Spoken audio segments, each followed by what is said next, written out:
Hello, my dear friends. Never had a proper bath in their lives. It sounds horrible, but that was the truth for millions of women in the Middle Ages. There were no baths, no soap, and no hot water running from the tap. Personal hygiene was considered a luxury, sometimes even taboo. So how did they live? How did they avoid being considered dirty in the community? And did everyone smell as bad as people thought? Tonight, we step into their quiet routines of wiping, rinsing, and surviving without a single real bath. So before you get comfortable, take a moment to like the video and subscribe, but only if you really like what I do here. Now, dim the lights, maybe turn on a fan for that soothing background, and let's embark on this journey together tonight.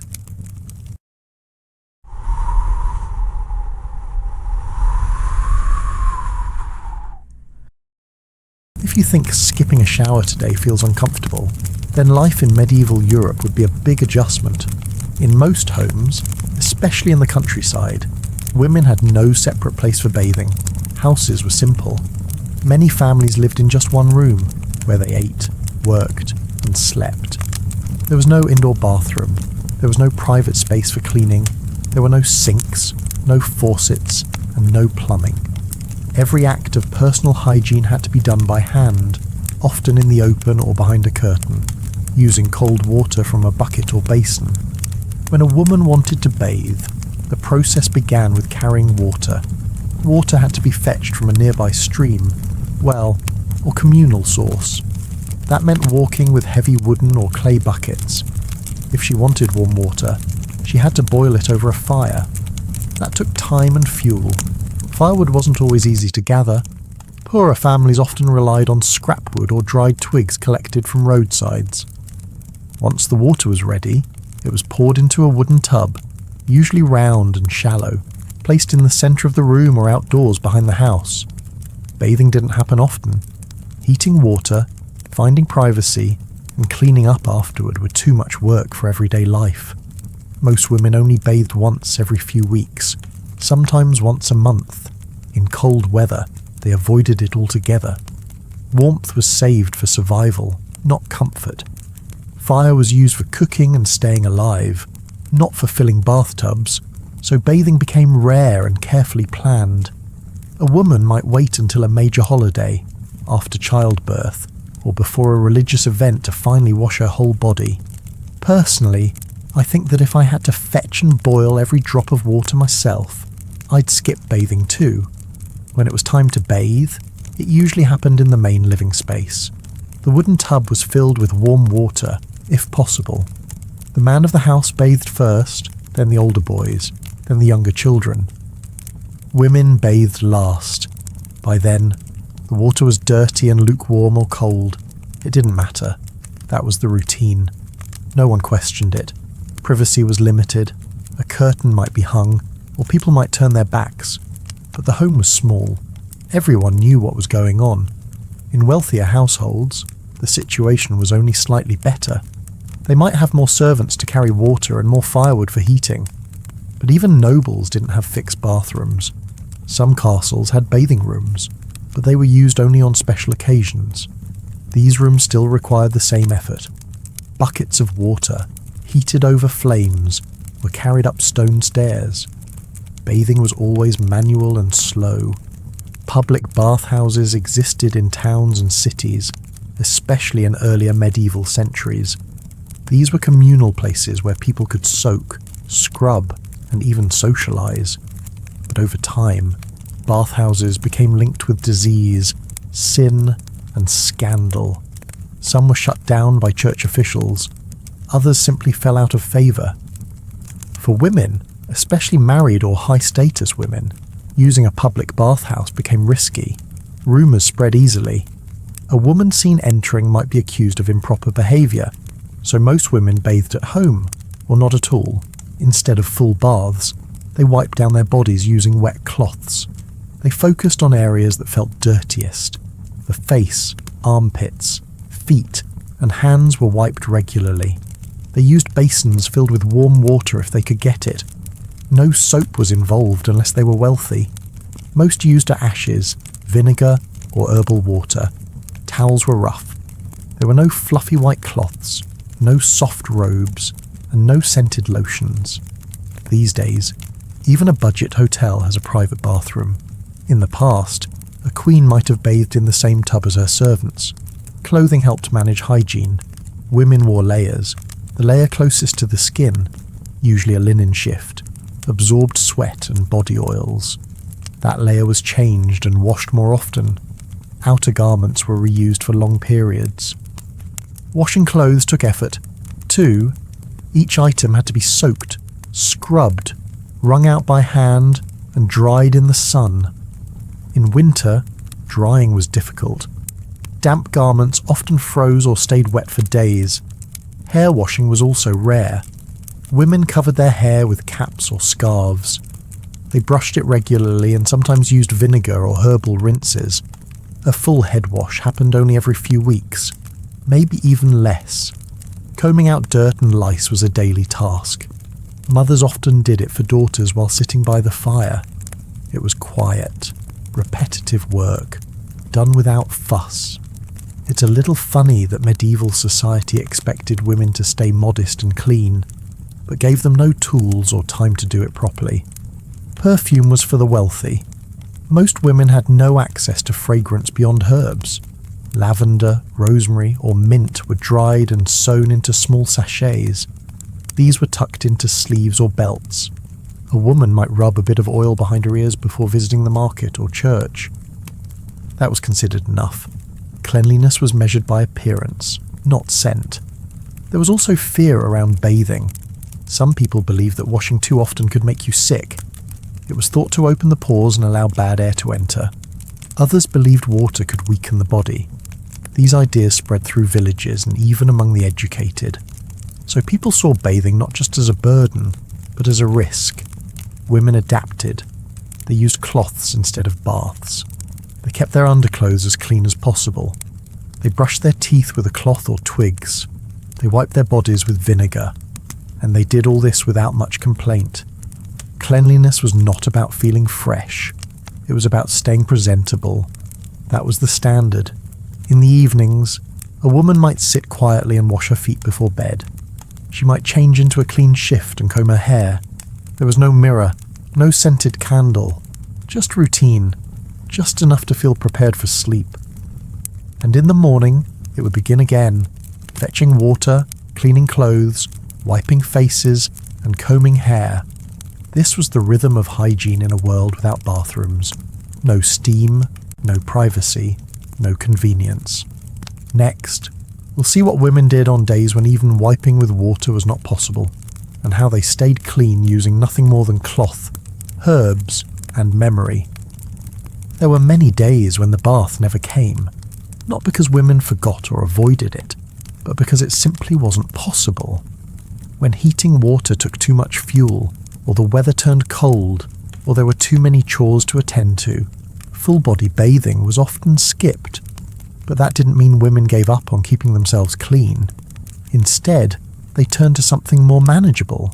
They wiped themselves down with a cloth. This method was practical. A small basin of warm water could be prepared with far less effort than a tub. A piece of linen, often a worn-out shift or towel, was dipped into the water, wrung out, and used to clean the skin. There was no need to undress fully, no need to move furniture, or wait until everyone left the room. A quiet corner and a cloth were all that was needed. The wiping usually followed a routine. Women began with their faces, then moved to their necks, underarms, hands, and feet.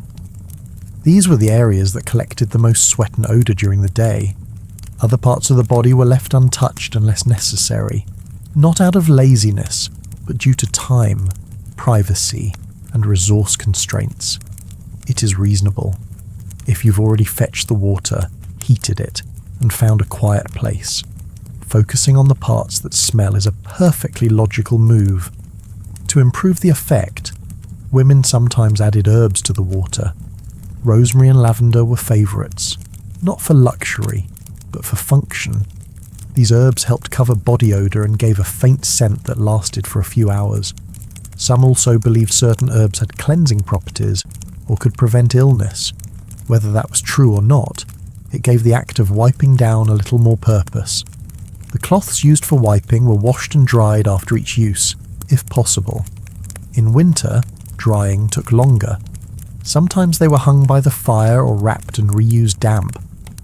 If the clothes began to smell or feel rough, they were boiled or discarded. Many households had specific clothes just for this purpose, kept folded in a box or a drawer near the hearth. There was no mirror. Most women wiped themselves without ever seeing what they were doing. They relied on habit and touch. They felt for dirt, rough skin, or sweat, and cleaned accordingly. No one commented on appearance. Looking fresh was not the goal. Feeling manageable was enough. These days, we talk about self-care routines involving 10 steps and special creams. Back then, self-care was a bowl, a rag, and enough time to wipe your neck. This wiping method was used not just in place of bathing, but sometimes daily. In warmer months, it became part of the morning or evening rhythm. Women might rise early, heat a little water, and spend a few quiet minutes wiping themselves before dressing. It didn't take long. It didn't leave them fully clean, but it helped. Young girls learned this from their mothers.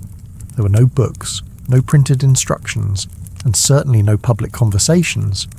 It was something you picked up by watching, helping, and listening quietly. A girl might be asked to heat the water, fold the cloth, or carry the basin. Then one day, she would be expected to do it herself. Wiping down also meant dealing with the fabric of the body. Long hair had to be pulled out of the way. Layers of clothing had to be loosened, shifted, or temporarily removed. It was done discreetly. A shawl hung over a chair, a skirt raised just enough, always controlled, always quick. Women with servants had more help.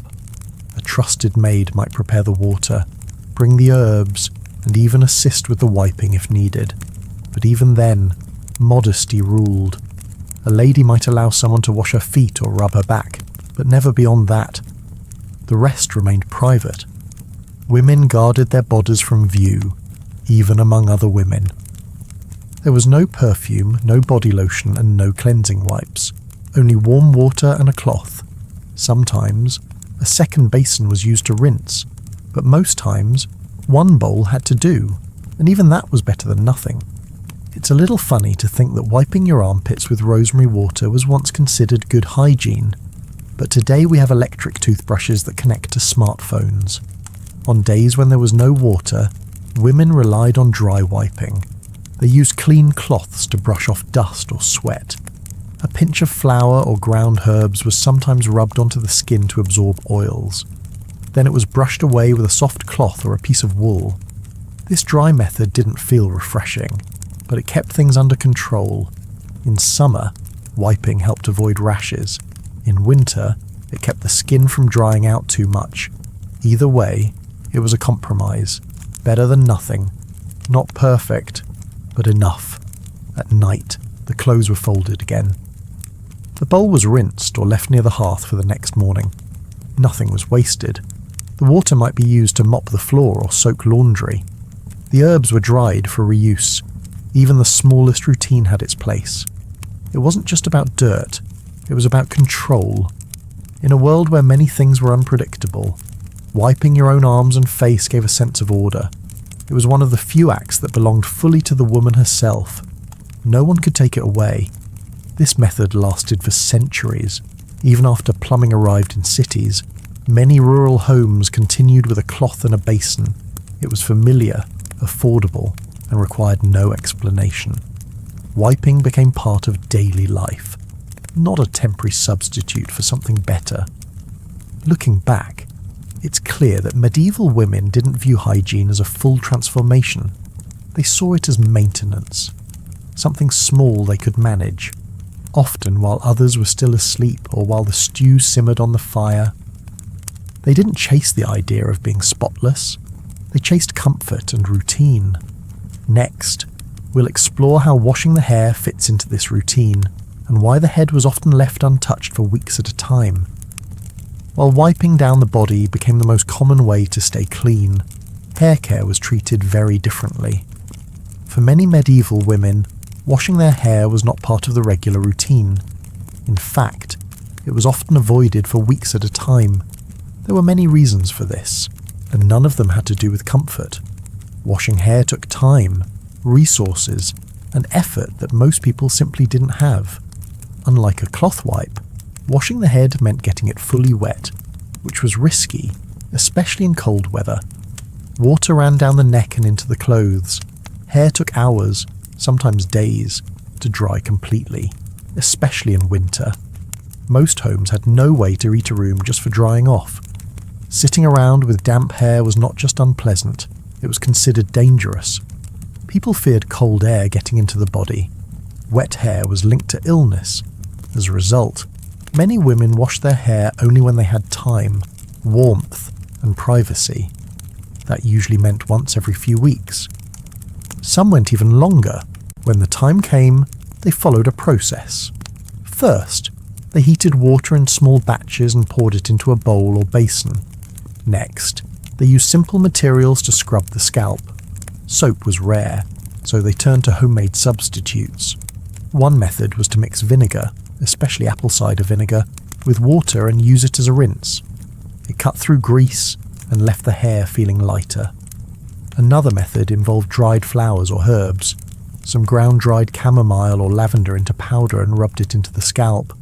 Others made a sort of paste by mixing dried petals with water. This wasn't about luxury. These plants were chosen because they were accessible and smelled better than unwashed hair.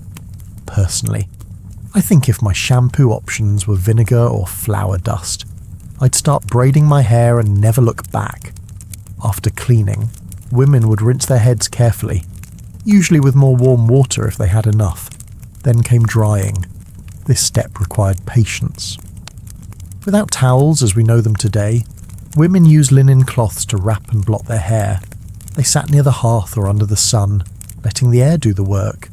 For busy women, this wasn't practical. That's why many skipped washing entirely and turned to other methods. Instead of washing, they brushed and combed their hair regularly. Wooden combs were common, and some women added a little oil to reduce tangles. Brushing was a daily task for many, especially before bed. It kept the scalp stimulated, removed loose hairs, and helped distribute natural oils. A woman's brush or comb was personal. It was stored carefully, sometimes in a cloth bag, and rarely shared. Hair was usually braided or covered. Loose hair was rare outside the home. Braiding helped prevent tangles and kept dirt out. Covered hair stayed cleaner longer. Scarves, veils, or linen caps were worn daily. These weren't only for modesty or fashion. They were a way to keep dust, smoke, and sweat from settling into the hair. Some caps were plain, others were embroidered, but their function was the same. These days, people panic if they miss a hair wash by one day. In the past, skipping 3 weeks was completely normal.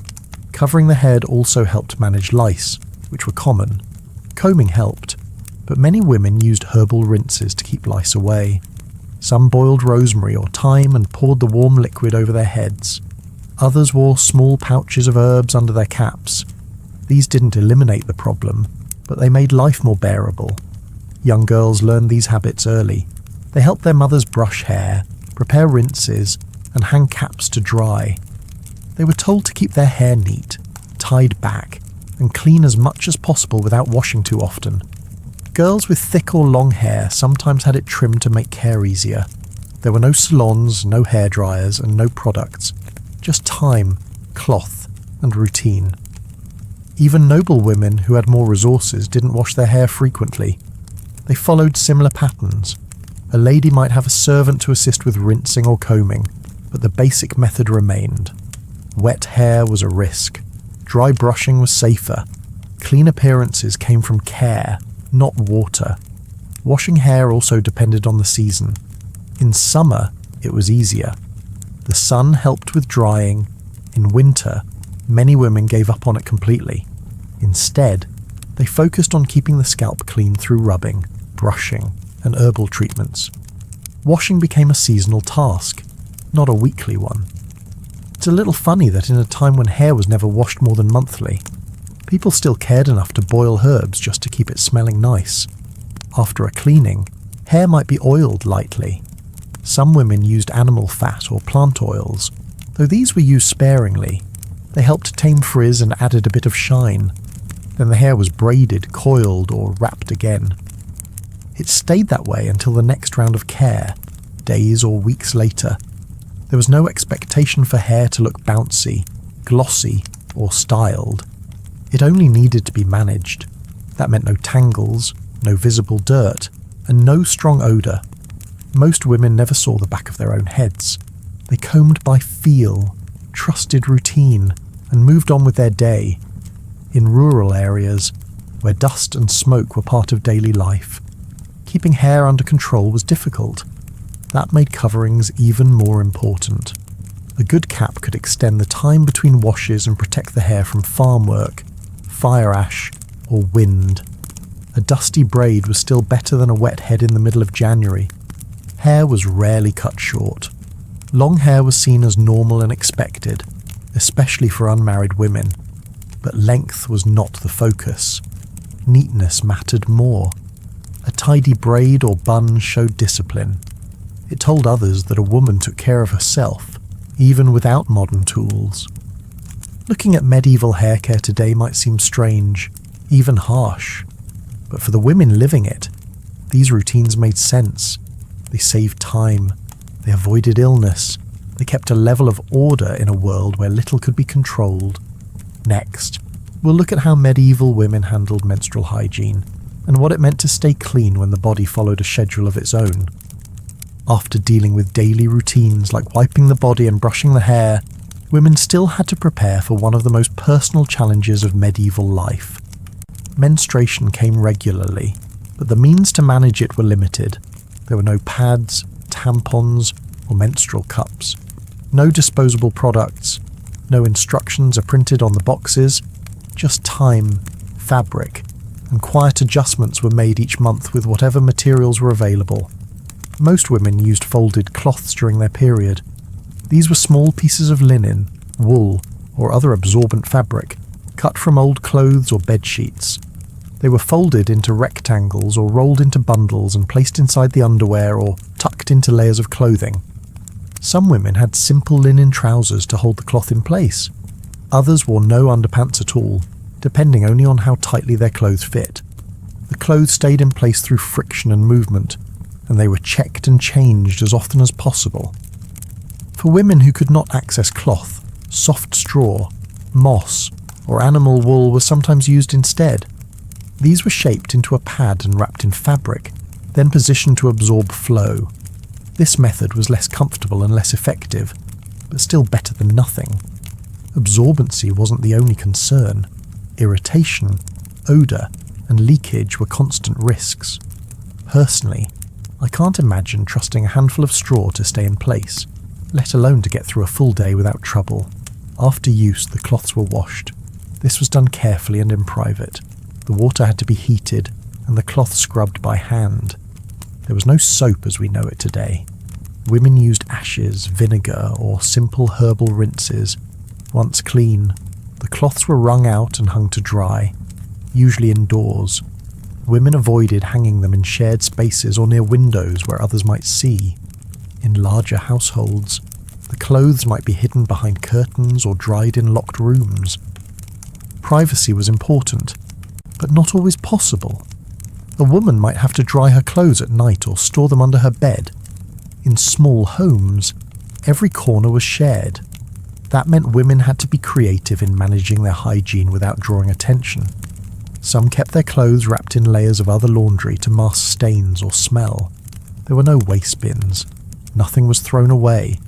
Every cloth was reused. Some lasted months. Others wore out faster.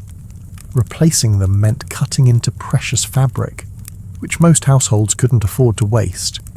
Old shifts and aprons were often repurposed for this task. These days, we complain if a sanitary pad doesn't stick well. Back then, women were hoping the linen wouldn't shift while walking to church. Menstruation was not openly discussed. There were no lessons, no guides, and no formal knowledge passed from one generation to another. Girls learned what to do by watching their mothers or older sisters. The first period came with confusion, sometimes fear, and often silence. A girl was told what cloth to use, how to clean it, and what not to say. Shame was common. Understanding was not.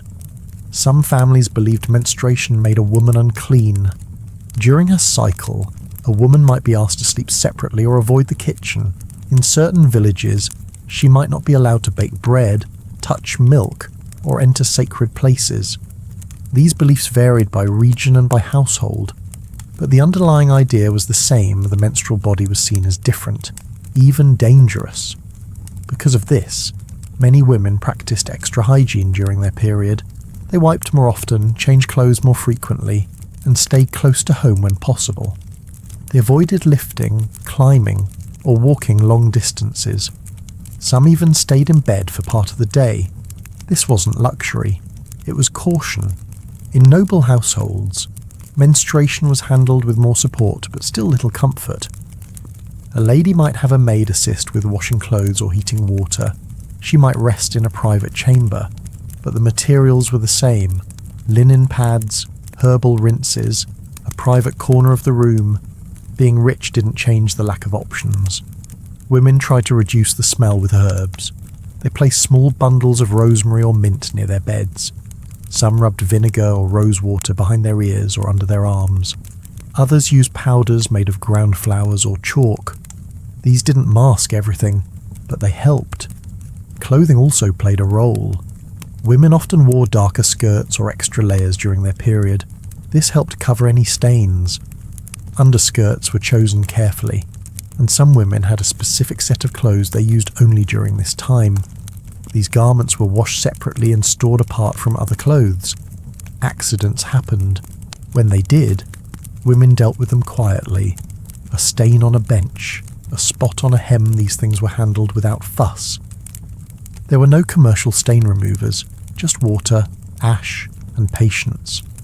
It's a little funny that for all the restrictions placed on women during their period, no one ever thought to make the cloths more comfortable or easier to use. In small communities, women sometimes helped each other. They exchanged cloth patterns, shared advice, or quietly passed along herbs that seemed to help with cramps. There was no medicine for pain, but some chewed on dried leaves or tied warm stones to their stomach. These methods offered little relief but gave a sense of action. The emotional side of menstruation was rarely addressed. Mood changes, fatigue, or discomfort were seen as part of life. Complaining was discouraged. A woman who rested too much or spoke too often about her cycle might be labelled lazy or strange. So most kept going, doing their chores and tending to their families, even when they felt weak. Girls grew up seeing how their mothers managed everything silently. They copied the same habits, they reused the same clothes, and one day, they taught their daughters to do the same. The routine didn't change for generations. Despite everything, women found ways to stay clean. Not perfect, not effortless, but enough to protect their bodies and keep their dignity. In a world that often overlooked their needs, they made hygiene their own, one folded cloth at a time. Next, we'll look at how women learned about hygiene at all, and why many grew up with only whispers and guesses to guide them. By the time a girl experienced her first period, she had already seen bits and pieces of what adult hygiene looked like. But those glimpses were quiet, scattered, and often unclear. There were no guides to follow, no formal education, no school lessons, no printed books to explain how a woman should care for her body. Everything was passed down quietly, from older women to younger ones, in kitchens, beside beds, or near the fire when no one else was listening. Mothers and grandmothers became the only teachers. They didn't use instructions. They demonstrated through actions. They handed a cloth to a daughter, showed her how to rinse her hands, pointed to the basin, or folded a shift with extra care. Most of it wasn't explained in words. It was shown once, maybe twice, and expected to be remembered. If a girl was lucky, she had a mother who took time to teach gently, but that wasn't always the case. Some girls grew up with little guidance. If their mother was absent, busy, or simply uncomfortable talking about such things, they had to figure it out themselves. They watched, guessed, and copied what they saw. Mistakes were common, embarrassment was frequent, but asking questions was rare. Personally, I think trying to learn how to stay clean without being allowed to talk about it sounds harder than learning to cook without ever lighting a fire. Most women believed what their mothers told them. If their mother said that cold water was better than hot, they used cold water. If someone warned against washing during certain days of the month, they listened. These ideas were not questioned. They were repeated, preserved, and followed because there was no alternative. Over time, these habits became true in the minds of those who practiced them. Some women spent their entire lives cleaning themselves with nothing but cold water and rough cloth. They had never been told otherwise.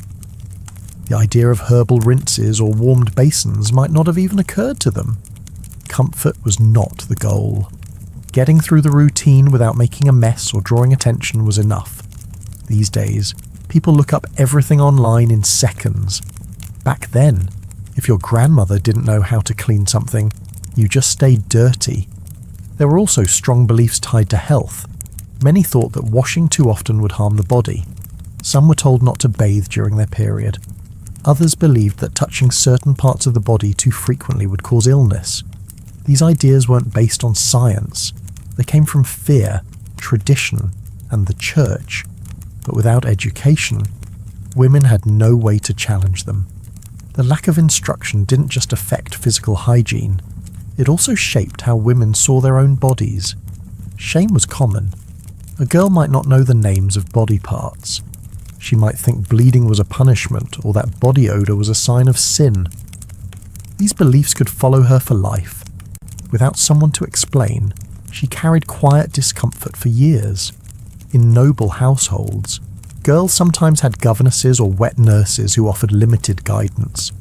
But even there, modesty rules kept conversation shallow. Cleanliness was taught as obedience, not self-understanding. A girl was told to wash her hands, tidy her hair, and wear fresh linen. But deeper knowledge was rarely shared. In monasteries or religious homes, hygiene instructions were even more restricted. Silence was encouraged. Curiosity was discouraged. Women followed strict routines without knowing why. If a girl broke a rule or asked too many questions, she was corrected, not educated. This silence extended into adulthood. Married women often learned new hygiene practices from trial and error. No one prepared them for how to manage childbirth, nursing, or illness. They relied on neighbours, midwives, or older relatives. Sometimes, they passed on habits that were helpful. Other times, they passed on myths. Shared wisdom was the only real system. It wasn't organised, it wasn't always right, but it was better than nothing. It's a little funny that so many rules existed around modesty, yet no one thought to clearly explain how to clean yourself properly. Some women formed small circles of trust, a sister, a cousin, a close friend. They whispered tips. They showed each other how to fold cloths, prepare herbal rinses, or wrap hair before bed. These moments were brief and cautious, a shared task, a quiet exchange. Nothing written, nothing official, but valuable. The problem with oral instruction was inconsistency. What one woman believed was best might be considered harmful by another. One family used hot water, another warned against it. One village preferred rosemary, another swore by vinegar. With no books and no experts, everyone trusted their own version of tradition. As a result, hygiene practices varied widely. Even two neighbours might do things very differently. And if a woman moved to a new village or married into a new family, she often had to relearn everything. She was judged by different standards. What had once felt normal now seemed strange. Older women were respected for their knowledge, but not always questioned. Age gave authority, even when the information was outdated. A grandmother who had lived through many winters carried more weight than an herbalist with better advice. That meant some poor habits continued long after they should have faded. Girls with no family nearby had it hardest. Orphans, servants, and outsiders had fewer people to teach them. They watched others from a distance, picked up fragments of routine, and invented their own way of doing things. Some succeeded. Others lived in confusion and discomfort. Despite these challenges, many women found their rhythm. They took the pieces they were given and built their own systems. They kept their clothes folded a certain way. They stored herbs in the same spot each month. They turned habits into routine, even if no one had taught them directly. And when it was their turn to pass it on, they did the same. They didn't write it down. They didn't explain in detail. They handed over a bowl, folded a cloth, and hoped their daughter would figure it out. Next, we'll see how medieval women used makeup and scent not for beauty, but to cover fatigue and mask the parts of hygiene they couldn't fully manage. Without formal instruction, most women simply learned hygiene by observation and habit. But even when they did their best with water, cloth and herbs, there were still days when it wasn't enough. Life was hard, work was constant, sleep was limited, and bathing was rare. So when all else failed, many women turned to something else entirely. They covered what they couldn't fix through colour, powder, and scent. They found small ways to hide fatigue and control how they appeared to others. Makeup in medieval times wasn't about fashion or creativity. It was a tool, a way to look less tired, less dirty, and more composed in front of others. Women weren't trying to stand out. They were trying not to be noticed for the wrong reasons. Pale skin, smooth cheeks, and clean scent gave the impression of order. That impression mattered, even if it wasn't entirely honest. One of the most common products used was face powder. Some women used finely ground flour or chalk. Others, especially in noble households, used white powder made from lead. It was applied with a cloth or the fingers, smoothed across the forehead, nose, and cheeks. The goal was to make the skin look pale and even. Pale skin was linked to refinement. A woman who worked outside had darker skin, so a paler appearance signalled status and protection from the sun. Lead powder was easy to find in markets and from local apothecaries. It clung to the skin and didn't wash off easily, which was seen as a benefit, but it came at a cost. Over time, it damaged the skin. Women developed sores, discoloration, and peeling. Still, they used it, often unaware of the danger or simply lacking safer alternatives. Personally, if my choices were between looking rested and risking a face full of sores, I might just choose to stay tired. Along with powder, women added colour to their cheeks. This wasn't done every day, and it depended on what they had access to. A common method involved rubbing beet juice or juice from boiled radish onto the skin. It left a reddish tint that mimicked natural blush. Some women made pastes from crushed berries or used wine. These homemade mixtures were applied sparingly. A little colour on the cheeks made the face look warmer and more awake. Lip colour was used less often, but it did exist.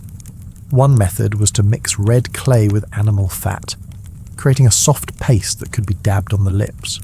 It gave a muted red tone and helped prevent chapping. Like other beauty practices, this was not about glamour. It was about making the face look alive, even after days of work, missed baths, or poor sleep. These days, we debate whether makeup should be matte or dewy. In the past, the main concern was whether it would hide 3 weeks of exhaustion. Scent played a large role in these routines. Since full bathing was rare, women found other ways to manage body odour. Perfume as we know it didn't exist, but scented oils and powders did. Some women rubbed a few drops of oil behind their ears, on their wrists, or inside the collar of their chemise. These oils were made from pressed flowers, herbs, or animal glands. Lavender, rose, and rosemary were common floral scents. Musk and civet were also used, though more often by the wealthy. These came from animal sources and had a heavy, lasting smell. Not everyone liked them, but they helped cover natural body scent for longer periods. Scented cloths were another method. Small squares of fabric were soaked in herbal oils and kept in pockets or sleeves. When needed, a woman could hold the cloth to her face or tuck it inside her bodice. These cloths absorbed sweat and provided a temporary barrier against smell. Hair was also scented when possible. Some women rubbed oil into their braids or sprinkled ground herbs into their combs. This didn't make the hair cleaner, but it made it more pleasant to be near. In crowded homes or gatherings, these small efforts helped avoid embarrassment.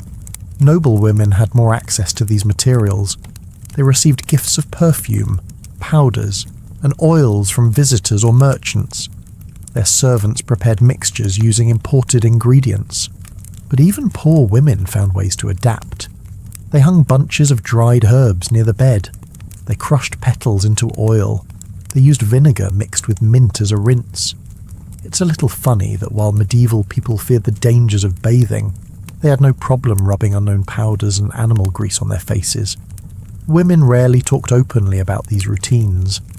Makeup was sometimes frowned upon, especially by religious leaders who saw it as vanity. But in practice, it was widespread. Most people understood that a little powder or scent helped a woman move through the world without drawing unwanted attention. It wasn't about pride, it was about protection. Makeup also had a practical role in courtship and marriage. A woman who looked healthy and clean had better chances of finding a partner or maintaining her position. This was especially true in noble circles, where appearance reflected on the whole family. A tired or pale face might be seen as a sign of weakness. A faint scent of flowers could signal care and respectability. There were no mirrors in most homes. Women applied powders and oils by feel, using habits passed down from older relatives. They didn't see the full effect, only how others reacted, a kind smile, a compliment, or simply the absence of a negative comment. Over time, these practices became part of everyday life. Not every woman used them, but most knew about them. They weren't seen as indulgent. They were tools, just like a comb or a cloth. Another step in the quiet, constant work of caring for the body with limited means. Even when bathing became more common in later centuries, many of these habits stayed. Powder, scent, and tint remained a part of the morning routine. The reasons changed, but the actions stayed familiar, and for medieval women, those small touches made all the difference. Next, we'll explore how medieval women cleaned their mouths and teeth, even without toothpaste, brushes, or dental care as we know it today. While powders and perfumes helped medieval women manage what others could see and smell, they still had to deal with the parts of hygiene that came from within. One of the most overlooked aspects was oral care. Even without modern dental tools, toothpaste, or professional guidance, women still had to find ways to keep their mouths clean and their breath bearable. They managed this with simple items, consistent effort, and a good amount of quiet improvisation. There were no toothbrushes in the modern sense. Instead, women used small cloths or soft twigs. The twigs were usually taken from trees like willow or hazel. These types of wood were chosen because they were flexible, fibrous, and gentle enough not to damage the gums. One end of the twig would be chewed lightly until it frayed into soft fibers. Then it was rubbed against the teeth to remove food and build-up.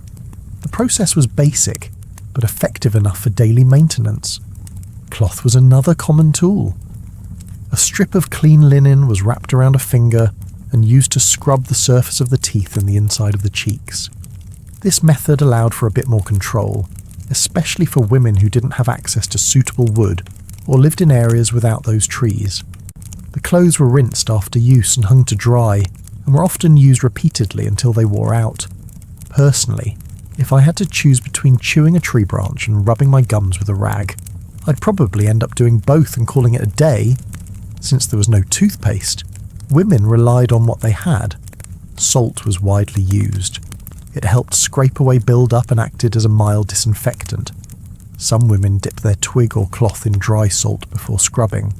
Others dissolved it in warm water and used the mixture as a rinse. The salty flavour wasn't pleasant, but it was familiar. Ashes were also used. Wood ash from clean fires was sifted and mixed with a bit of water to make a gritty paste. This acted as a natural abrasive, helping remove stains and food residue. It was harsher than salt and sometimes irritated the gums, but many people believed it kept the teeth whiter. Another option was dried sage. Sage was known for its antibacterial properties and strong flavour. Leaves were dried, ground into powder, and rubbed directly onto the teeth or mixed with a little vinegar or water. The result was a sharp, bitter taste that left the mouth feeling cleaner. Some women also chewed fresh sage leaves, letting the oils coat their teeth and tongue before spitting them out. These days, people choose between mint, cinnamon, and bubblegum flavours. Back then, it was salt, smoke, or whatever plant grew near the door. Mouthwash, in a basic form, did exist. A simple rinse made from wine or white spirits was used to freshen the mouth and fight odour. To make it more effective, women added herbs, rosemary, mint, and thyme were boiled with water and mixed into the alcohol. The mixture was kept in small bottles or ceramic jars and used sparingly. A small sip, a few swishes, and then either swallowed or spat out, depending on preference and availability. Some believed these rinses could cure illness. They were said to cleanse the mouth, balance the humours, and prevent bad air from entering the body. Whether that was true or not, the herbs made a difference in breath, and the alcohol kept things from spoiling. There were no flossing tools. Women used their fingernails or the tips of small twigs to dislodge food stuck between their teeth. In wealthier homes, toothpicks made from bone or metal were sometimes available. These were kept with grooming kits and carried in small leather pouches or wooden boxes. The appearance of teeth varied depending on diet, status, and hygiene habits. Peasants who ate more grains and vegetables often had better teeth than nobles who consumed more sugar, wine, and soft foods. Tooth decay did happen, but slowly. Without processed foods or candy, the build-up was different. Gum disease, however, was common. Bleeding gums, loose teeth, and chronic pain were part of aging for many women. To ease discomfort, some women chewed on cloves or placed warm cloths soaked in herbal water against their cheeks. Others used honey mixed with herbs to coat painful spots. These remedies were not cures, but they offered temporary relief. If a tooth needed to be removed, it was pulled without medicine. That job fell to whoever was willing, often a family member or village healer. Despite the difficulty, many women took pride in keeping their mouths presentable. Clean breath mattered, especially in social or religious settings. No one wanted to be whispered about during mass or gossiped about at market. Even without mirrors, a woman could feel when her mouth wasn't right. She could taste the sourness or feel the grime. That was enough to push her into action. Children learned by watching. They saw their mothers chew on sage or rinse with herb wine. They were handed small twigs, shown how to chew and rub. The habit stuck. There was no praise for doing it well, but not doing it at all could lead to quiet judgment from others. Servants were often responsible for preparing these rinses and grinding herbs. In noble homes, a lady's maid kept track of powders and cloths. But even among the wealthy, there was no escaping the fact that oral care was unpleasant and mostly improvised. People did what they could with what they had. It's a little funny that medieval people feared bathing for opening their pores, but had no problem rubbing ashes directly into their mouths every morning. The idea of smiling to show white teeth didn't exist. A neat mouth was the goal, not a shining one. As long as the breath was tolerable and the teeth not visibly black, a woman was considered clean enough. Looking back, their methods were rough, but they were consistent. That consistency made a difference. Salt, cloth, twigs, and herbs. Day after day, not glamorous, not perfect, but enough to carry on. Next, we'll look at how women cared for their most sensitive areas using nothing more than herbal water, rags, and a few careful tricks passed down through generations. After taking care of their teeth and breath with cloths, herbs, and rinses, medieval women still had one more part of hygiene that required attention and care, though it was rarely spoken about. The intimate areas of the body were treated with the same combination of practicality and silence as everything else. There were no special products, no ready-made bottles, no guidance from doctors, Just plants, cloth, and whatever a mother or grandmother had once whispered. Most women cleaned their genital area using warm herbal water. This wasn't a full bath, and it didn't involve soaking. Instead, they prepared small amounts of water infused with common herbs and used a cloth to wipe or dab gently. Two of the most trusted herbs were mugwort and Vietnamese balm. These plants were valued for their scent and their supposed healing properties. Mugwort was believed to ease irritation. Vietnamese balm was used for freshness and comfort. The herbs were usually dried and kept in bundles. When needed, they were boiled in water for a few minutes, then left to cool. The liquid was strained and poured into a ceramic bowl or small basin. A cloth was dipped in, wrung out, and used to gently clean the outer area. This was done privately, usually while squatting over the bowl or sitting on a low stool. It was not done quickly or in public. This part of the body was seen as private and even sacred in some beliefs, but also as something that needed to be controlled. Personally, I think that sitting over a steaming bowl of mugwort water sounds more like a ritual than a routine, but I'd still rather do that than go weeks without cleaning anything. Women avoided using their bare hands for this task. Even when privacy allowed for undressing, they still preferred clothes. Using hands was seen as improper, especially for unmarried women or girls. It was also believed that touching too much might lead to illness, infertility, or moral weakness. These were not scientific ideas. They were folk beliefs, repeated over generations, tied to modesty and superstition. Because of this, women kept specific clothes for intimate care. These were smaller, softer, and used only for this purpose. Afterward, they were washed separately and dried out of sight. In poor households, a single cloth might be reused for months. In wealthier homes, they were changed more often. Either way, the cloth was never shared. There were no commercial feminine washes, no scented gels or cleansing foams. Everything came from herbs, clean water, and old habits. Some women added salt or vinegar to the wash water, believing it helped prevent infections. Others used chamomile or yarrow. What mattered most was routine. Skipping this step for too long led to discomfort, odour, or fear of judgment. These days, entire supermarket aisles are filled with intimate care products. Back then, all you needed was a boiled leaf and a clean cloth. Girls learned these routines slowly. Most were not told directly. Instead, they watched their mothers or older sisters prepare the herbal water and disappear behind a curtain. At some point, a girl would be handed a cloth and shown where the herb bundles were kept. Nothing was written, nothing was explained in full. It was just expected that she would do the same. In colder months, preparing warm herbal water was harder. Firewood was scarce. Water was slow to heat. Still, women made the effort. The discomfort of cold wash water was better than the feeling of not being clean. In warm weather, the herbs were more accessible, and the whole process felt easier. For some women, especially those living alone or with limited resources, even this form of hygiene was difficult. Without someone to teach or help, they had to guess.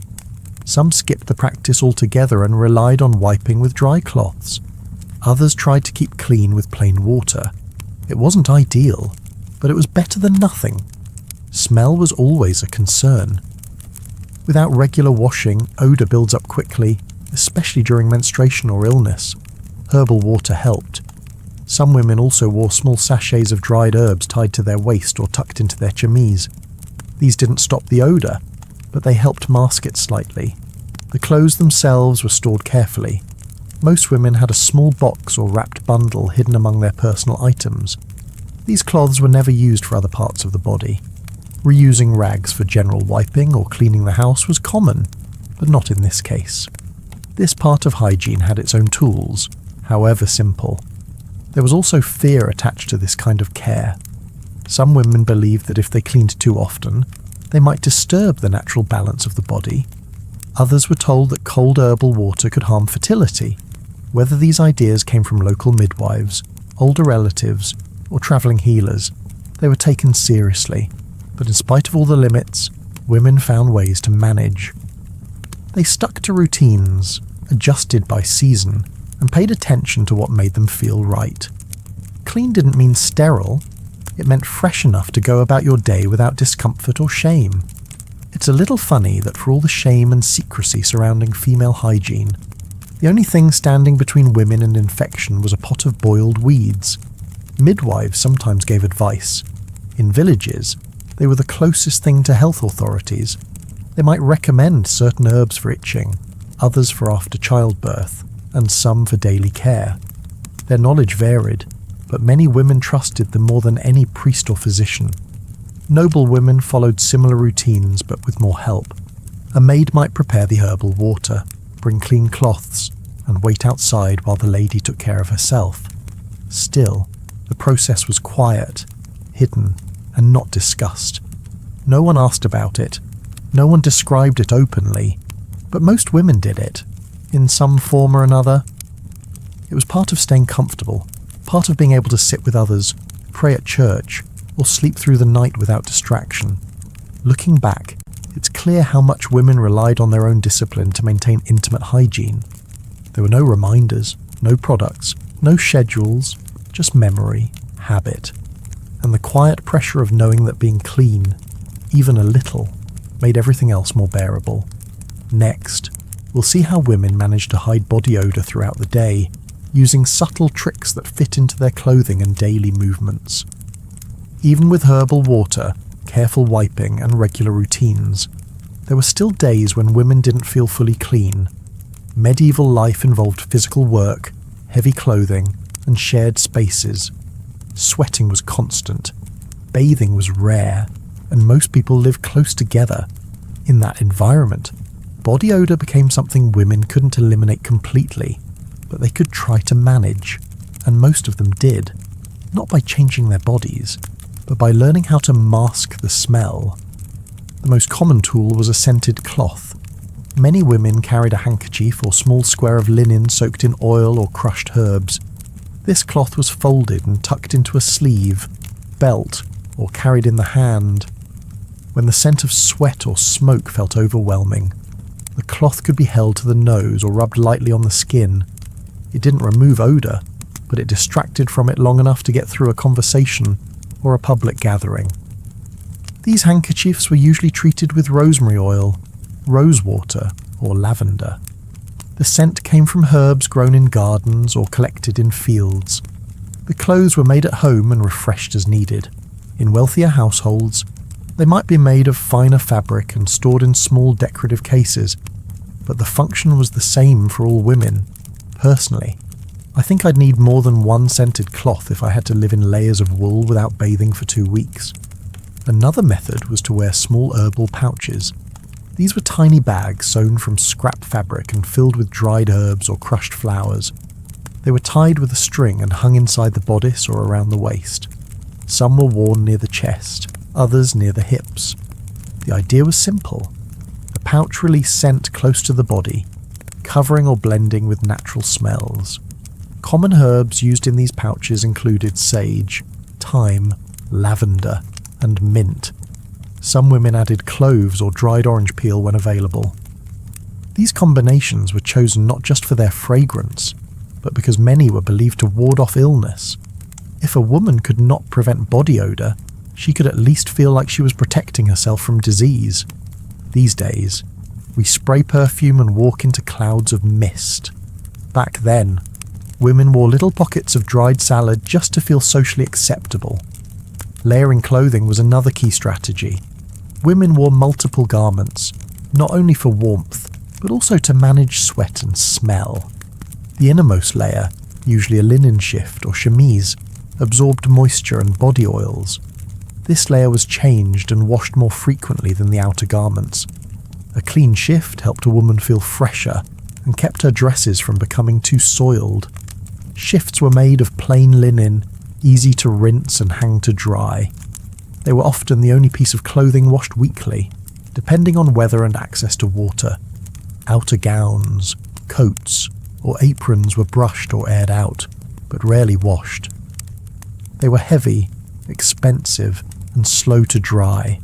Instead of cleaning them, Women protected them by keeping the underlayers as clean as possible. When a woman felt her shift was too damp or smelly to wear, she changed it, even if that meant using her only spare. In wealthier homes, ladies had multiple shifts and access to servants who could wash and press them. In poorer homes, 1 or 2 shifts had to last through the whole season. Clothing also helped trap scent. A well-wrapped shawl or thick apron could keep smells close to the body and away from others. This wasn't ideal, but it worked well enough for short trips to the market or church. Some women wrapped cloths around their necks or wrists, places where sweat tended to linger. Others lined their bodices with sprigs of dried herbs. Men also smelled, often more than women, but women were judged more harshly. A woman who smelled too strongly might be seen as careless, unclean, or sinful. So even when they couldn't control the scent, many women tried to appear like they had. They stood at a distance. They spoke softly. They limited movement to avoid drawing attention to the odour. Smell was also tied to class. Nobles used more fragrance. They could afford imported oils and spices. They had servants to wash linens and refresh their garments. But even among the rich, people knew the limits. A duchess who smelled like roses still hadn't bathed in a week. The perfume was a cover, not a cure. It's a little funny that in a world where people feared hellfire and illness, the biggest worry for many women was whether someone could smell yesterday's sweat through 2 layers of linen. Women taught each other these tricks. A mother might show her daughter how to make a herb pouch, how to fold a scented cloth, or how to layer clothes for the best effect.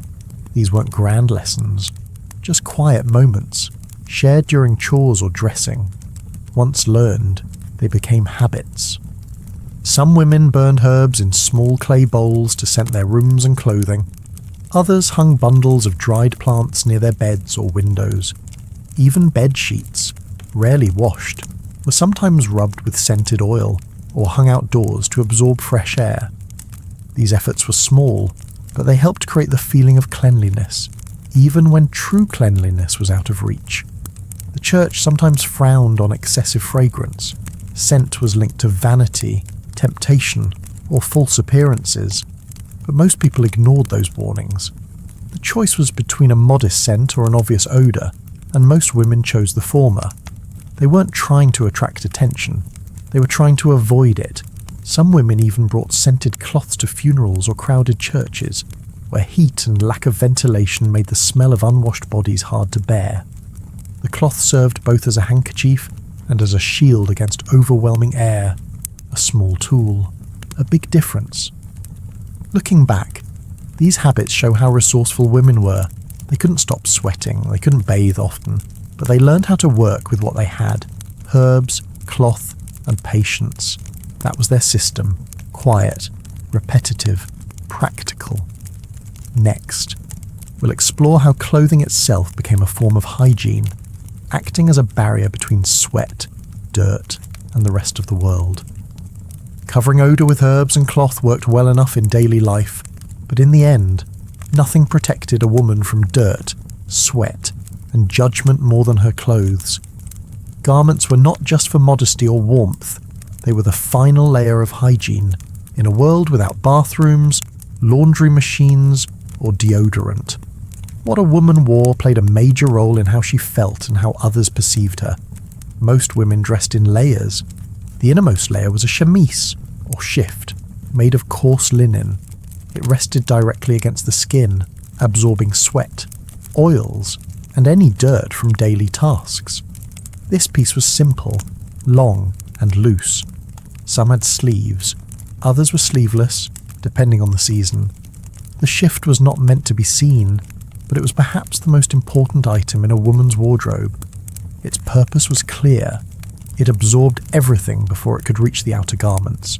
Because linen was breathable and absorbent, it trapped moisture and helped reduce the spread of odour. Of course, this meant that the shift had to be cleaned regularly. In homes where water and firewood were scarce, it was often the only piece of clothing that was washed once a week. Everything else stayed unwashed for much longer. Personally, I think the shift deserves more credit. It wasn't fancy, but it took all the hits so the rest of the outfit could survive. Above the shift, women wore dresses made of wool or heavier linen. These outer garments were rarely washed. The material was thick, hard to dry, and costly to maintain. Instead of cleaning the dress itself, women brushed it off, aired it out, and let the underlayer do the hard work. Sometimes, aprons were added to protect the front of the dress during cooking or cleaning. Aprons could be replaced or rinsed more easily. In colder months, outer layers became thicker and longer. Coats, cloaks, and shawls were added. These didn't just provide warmth.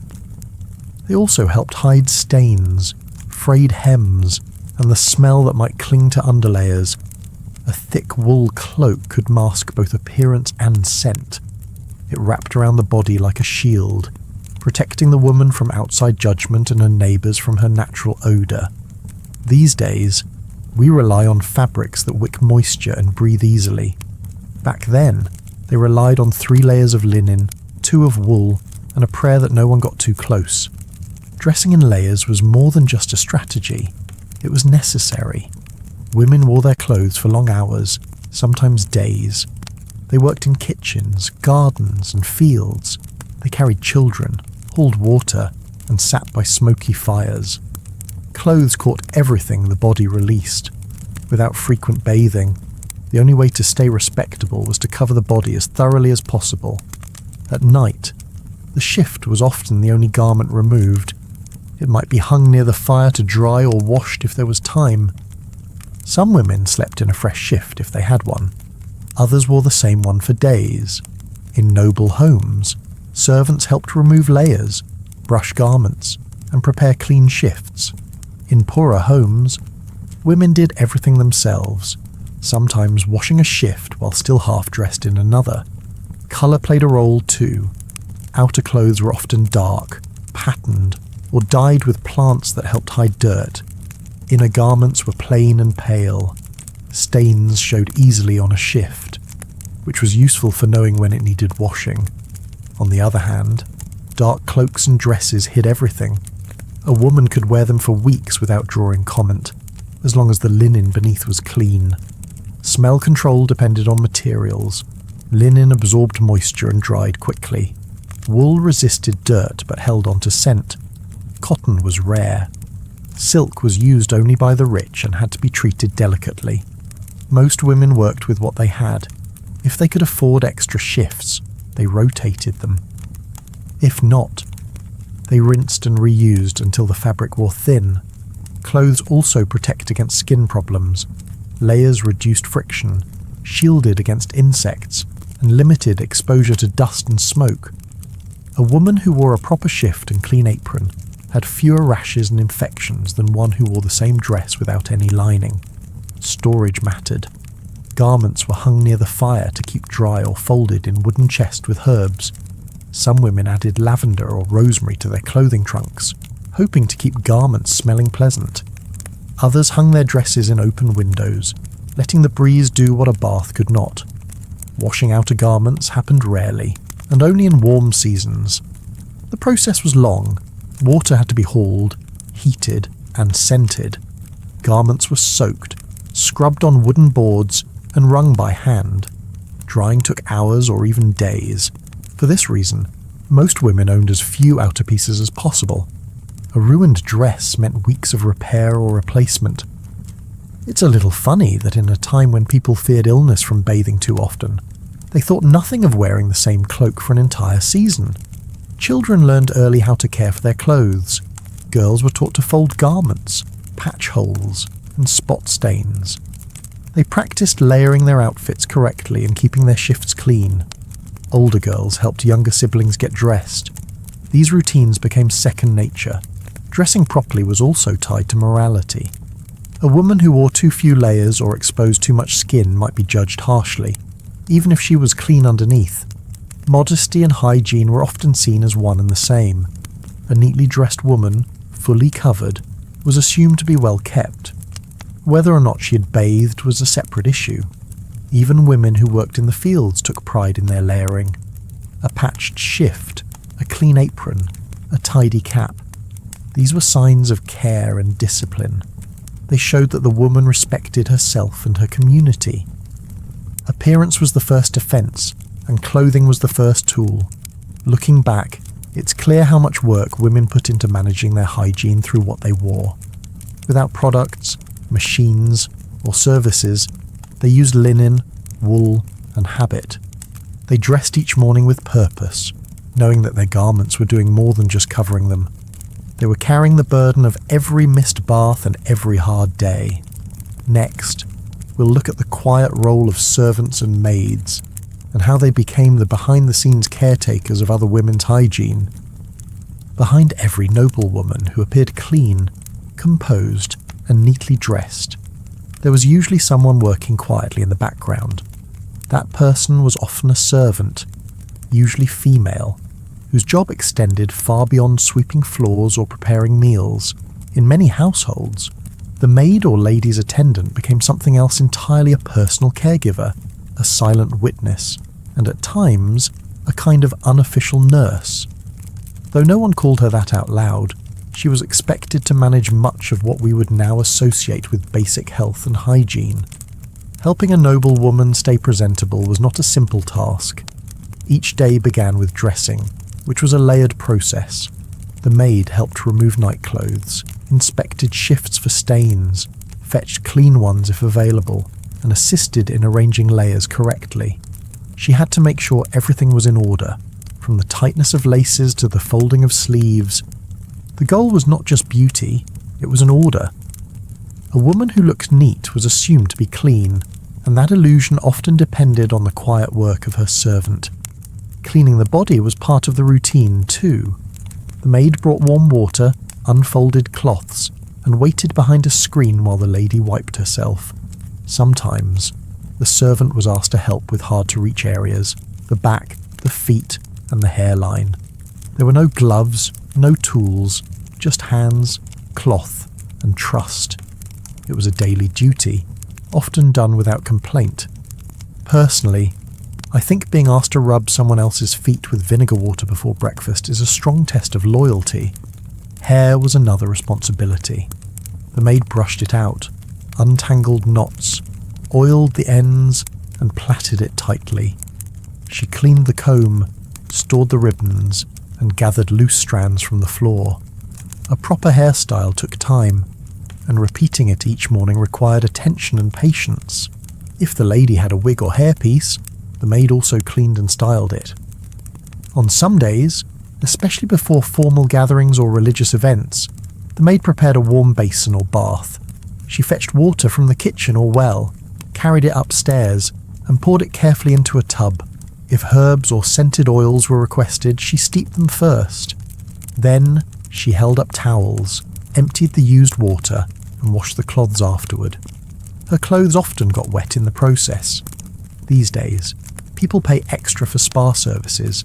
In medieval times, that experience came with carrying your buckets and not telling a soul about it. Toileting was the most private task, and yet the maid was often present for that, too. Chamber pots had to be emptied. Hands needed wiping. Infirm or older women needed assistance standing or sitting. The maid handled all of it. No one said thank you. No one asked how she felt about it. That was simply her role. What she saw and did stayed unspoken. Silence was part of the job. Even among other servants, she was not supposed to repeat what she'd witnessed. Sores, smells, changes in mood, or moments of physical weakness.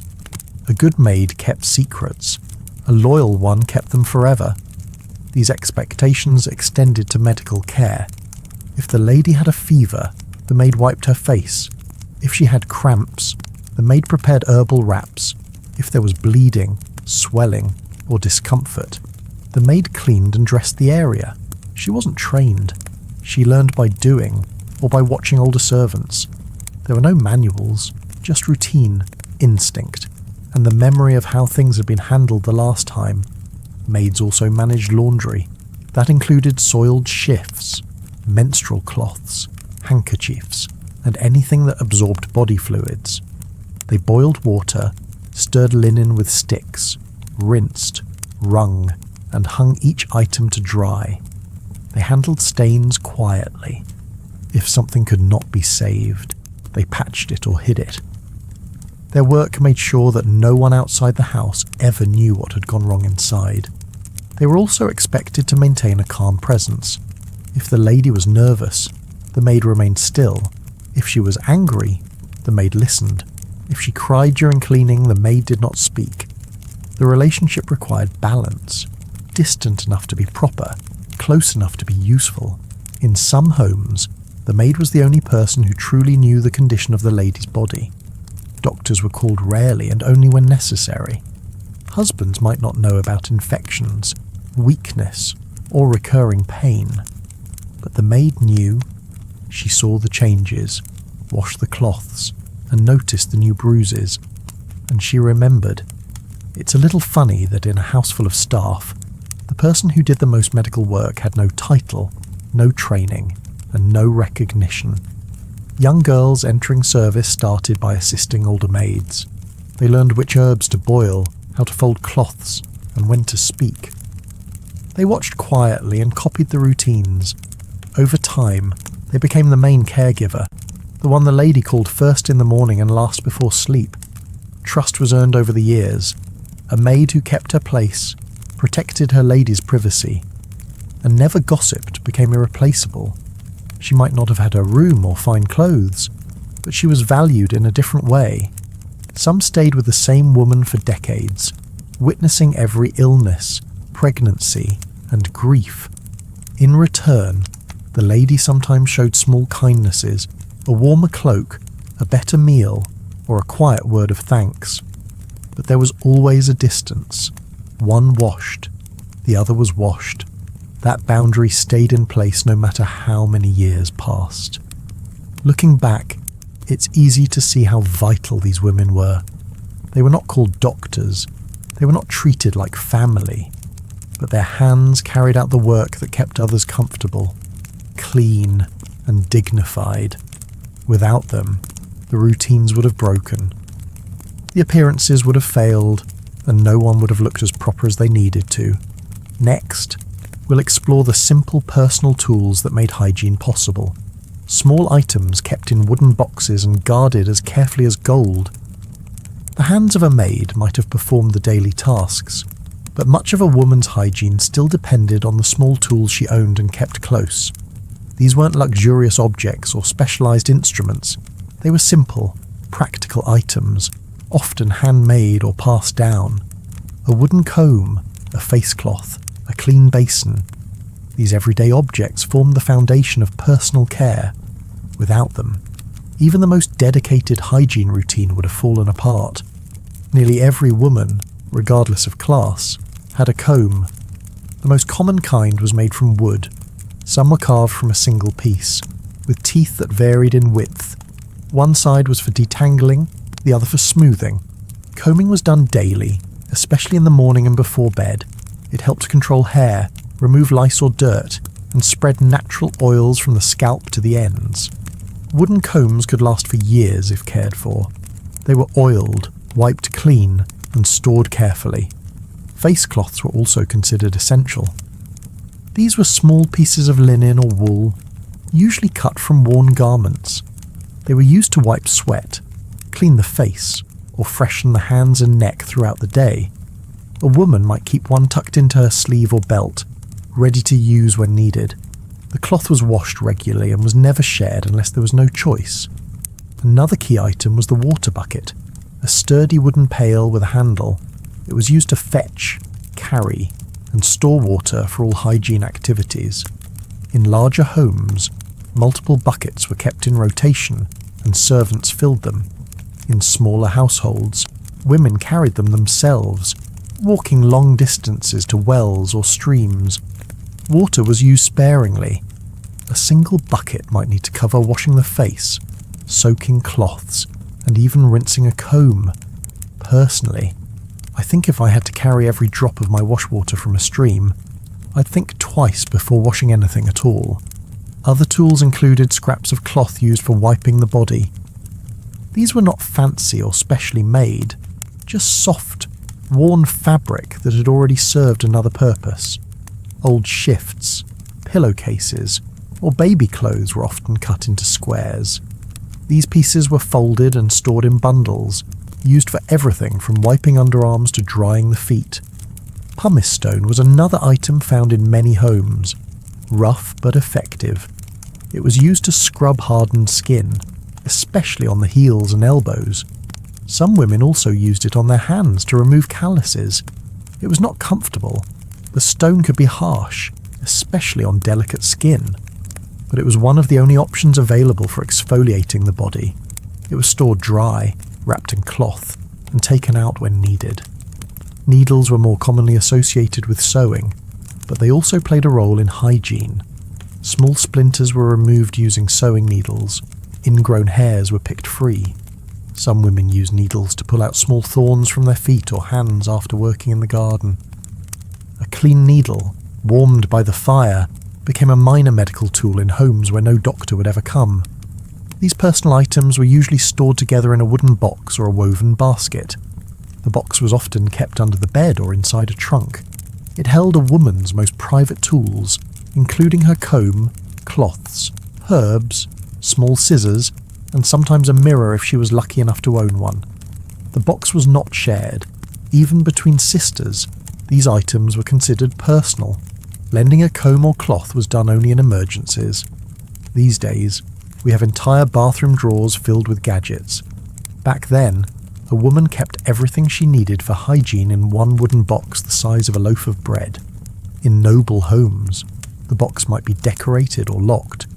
A lady's maid was often in charge of keeping it stocked and clean. In modest households, the box was simple and sometimes homemade, but its contents were important. If something was lost or damaged, it might not be replaced for months. These tools were not labelled or organised with dividers. A woman simply knew where things were. She folded her clothes a certain way. She tucked the comb into the same corner each time. The repetition kept things familiar and easy to find. Over time, the tools became extensions of the routine. A girl might remember her mother dipping a cloth in warm water or using the same needle for 20 years. These memories shaped how she formed her own habits. By the time she was grown, she had her own box, her own clothes, and her own way of doing things, just like the women before her. The box also carried signs of a woman's life.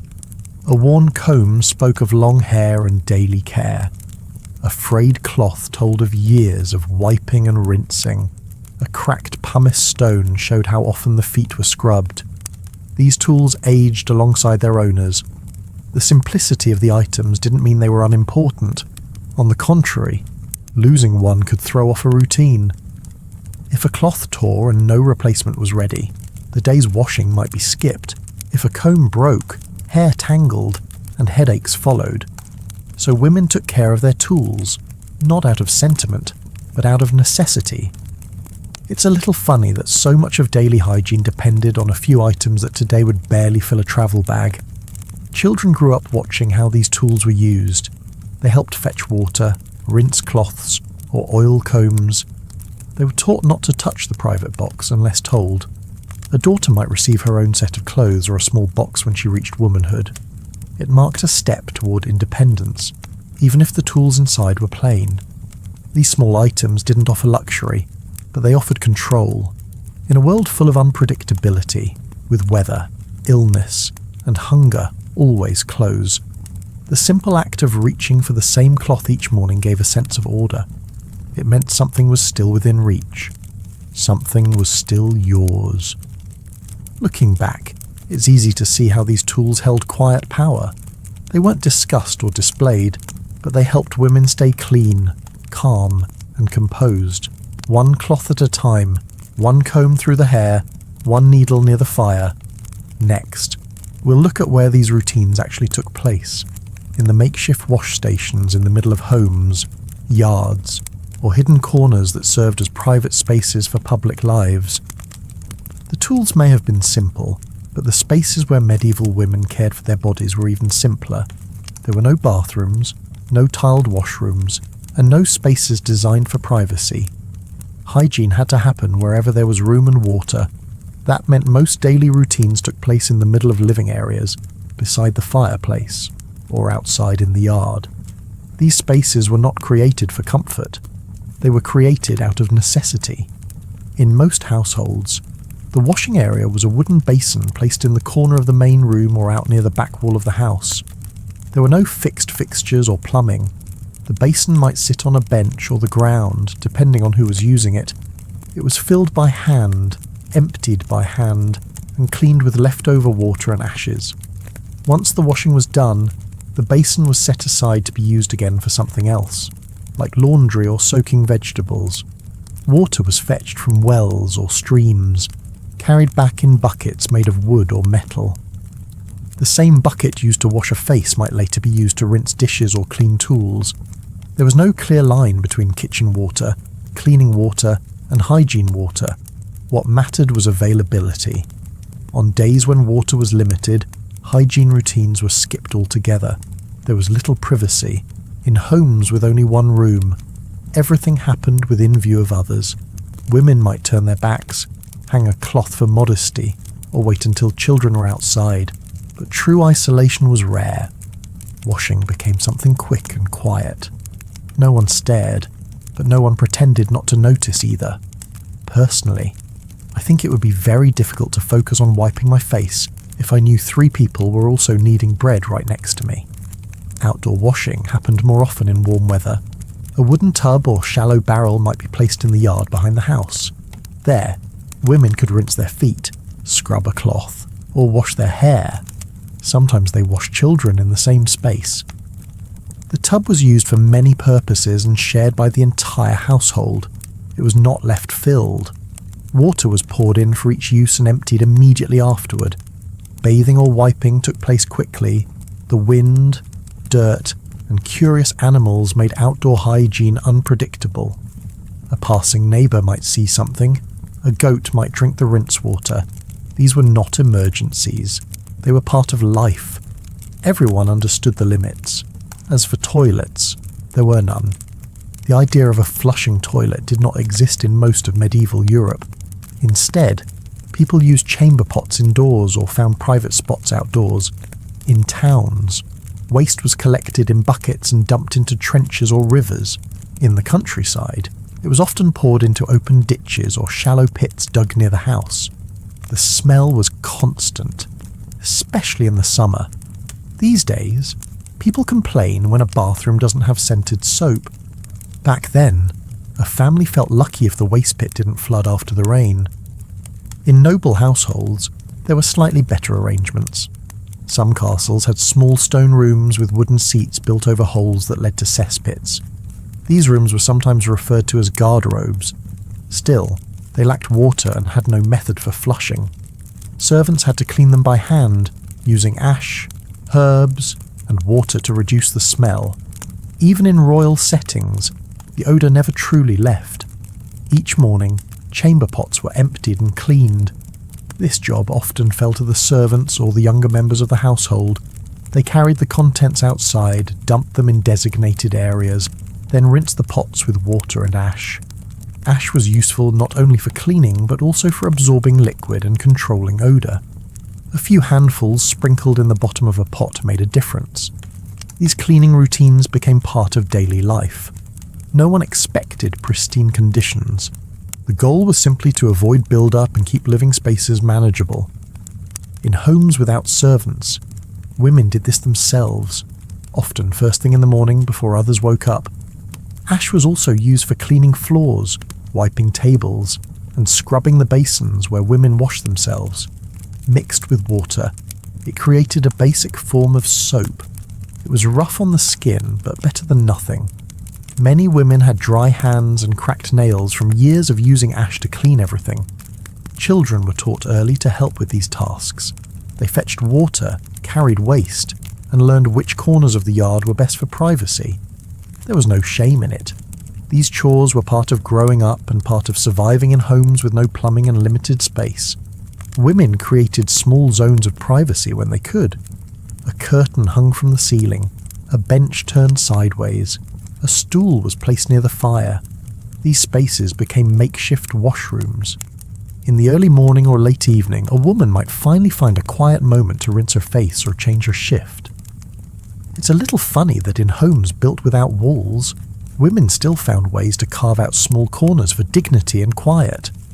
In towns, public bathhouses sometimes provided a place to wash, but many women avoided them due to reputational risk. Instead, they stayed home and made the most of what they had: a small bowl, a clean cloth, a few minutes by the fire before the room filled with noise and movement again. Even during illness, the same spaces were used.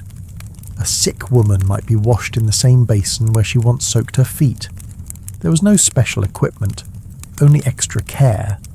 The water was warmed, the cloths were changed more often, but the space stayed the same. Looking back, it is clear how much effort it took just to stay presentable. Every step from carrying water to emptying pots was manual and repeated daily.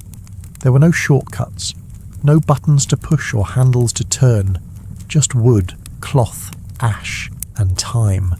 And yet, women did it. They washed, rinsed, wiped, and cleaned in the most basic conditions, not for luxury, but for routine, not for appearance, but for comfort. These spaces, as humble as they were, became important. They gave structure to the day and a sense of normalcy. Next, we'll explore how women use scents and flowers not just for decoration, but as quiet tools to manage sleep, stress, and unspoken discomfort. Even without soap, baths, or perfume bottles, women in the Middle Ages found their own ways to manage how they smelled. After all, personal scent was something others noticed quickly, especially in tight indoor spaces, thick clothes, and warm seasons. With little access to running water or regular bathing, the solution was not to get rid of the smell but to cover it. And for noble women or those in better households, scent became not just a necessity, but a quiet art. Herbs and flowers were the most common tools. Lavender, rosemary, mint, and sage were easy to grow in gardens and dried well. Women kept small cloth sachets filled with these herbs and tucked them into sleeves, bodices, or belts. When they moved, the warmth of their bodies helped release the scent. A single motion could spread the fragrance. It was subtle but effective, and it made a difference in crowded halls or during long days sitting in layers of wool. For more persistent odour, women used stronger methods. Oils infused with crushed herbs were dabbed behind the ears, under the neck, or near the wrists. These oils were usually mixed at home or by apothecaries, using olive oil, almond oil, or even animal fat as a base. Some were thick and greasy, leaving stains on linen collars, but women used them anyway, because the alternative was worse. Personally, I would rather risk a greasy collar than have people catch a whiff of 3-day-old sweat under 5 layers of clothing. Fresh flowers were a luxury. When available, women braided them into their hair or tucked them into folds of their sleeves. In spring and summer, rose petals or marigolds were popular. In colder months, dried petals stood in their place. These touches were both decorative and practical. The smell might not last long, but it gave the woman a moment of relief, a small sense of freshness in a world where clean water was scarce. The bedroom was another space where scent mattered. Beds were large, shared, and often stuffy. Without proper ventilation, odour lingered on blankets, straw mattresses, and curtains. To deal with this, women sometimes tied small bundles of dried lavender or thyme above the bed. These were called sleeping herbs. The smell helped mask the mustiness of old bedding and, some believed, kept away illness. Some households scattered dried herbs on the floor, especially during feasts or visits. As people walked over them, the herbs crushed and released their smell. It was a way to freshen the room without cleaning it. In wealthier homes, servants refreshed these floors daily. In poorer homes, herbs were reused until they crumbled into dust. These days, people buy automatic air fresheners for every room. Back then, a handful of crushed thyme and a cracked window had to do the job. Certain herbs were chosen for specific reasons. Rosemary was believed to sharpen the mind. Lavender helped with sleep. Sage was thought to prevent illness. Women learned to mix and match these based on the time of day or the mood they wanted to set. While it may not have replaced bathing, it added some sense of control. For intimate hygiene, some women even applied herbs directly to underclothes. Linen strips or pads used during menstruation were sometimes sprinkled with mint or chamomile to reduce odour. This practice was shared quietly between mothers and daughters, passed down through demonstration rather than writing. It was personal knowledge, not public advice. Smelling pleasant was not just a matter of preference. It was part of how a woman was judged. A woman who smelled nice was assumed to be clean and proper, even if she had not bathed in weeks. That's the strange part about history. People didn't expect you to be clean. They expected you to appear clean. Scent became a kind of reputation.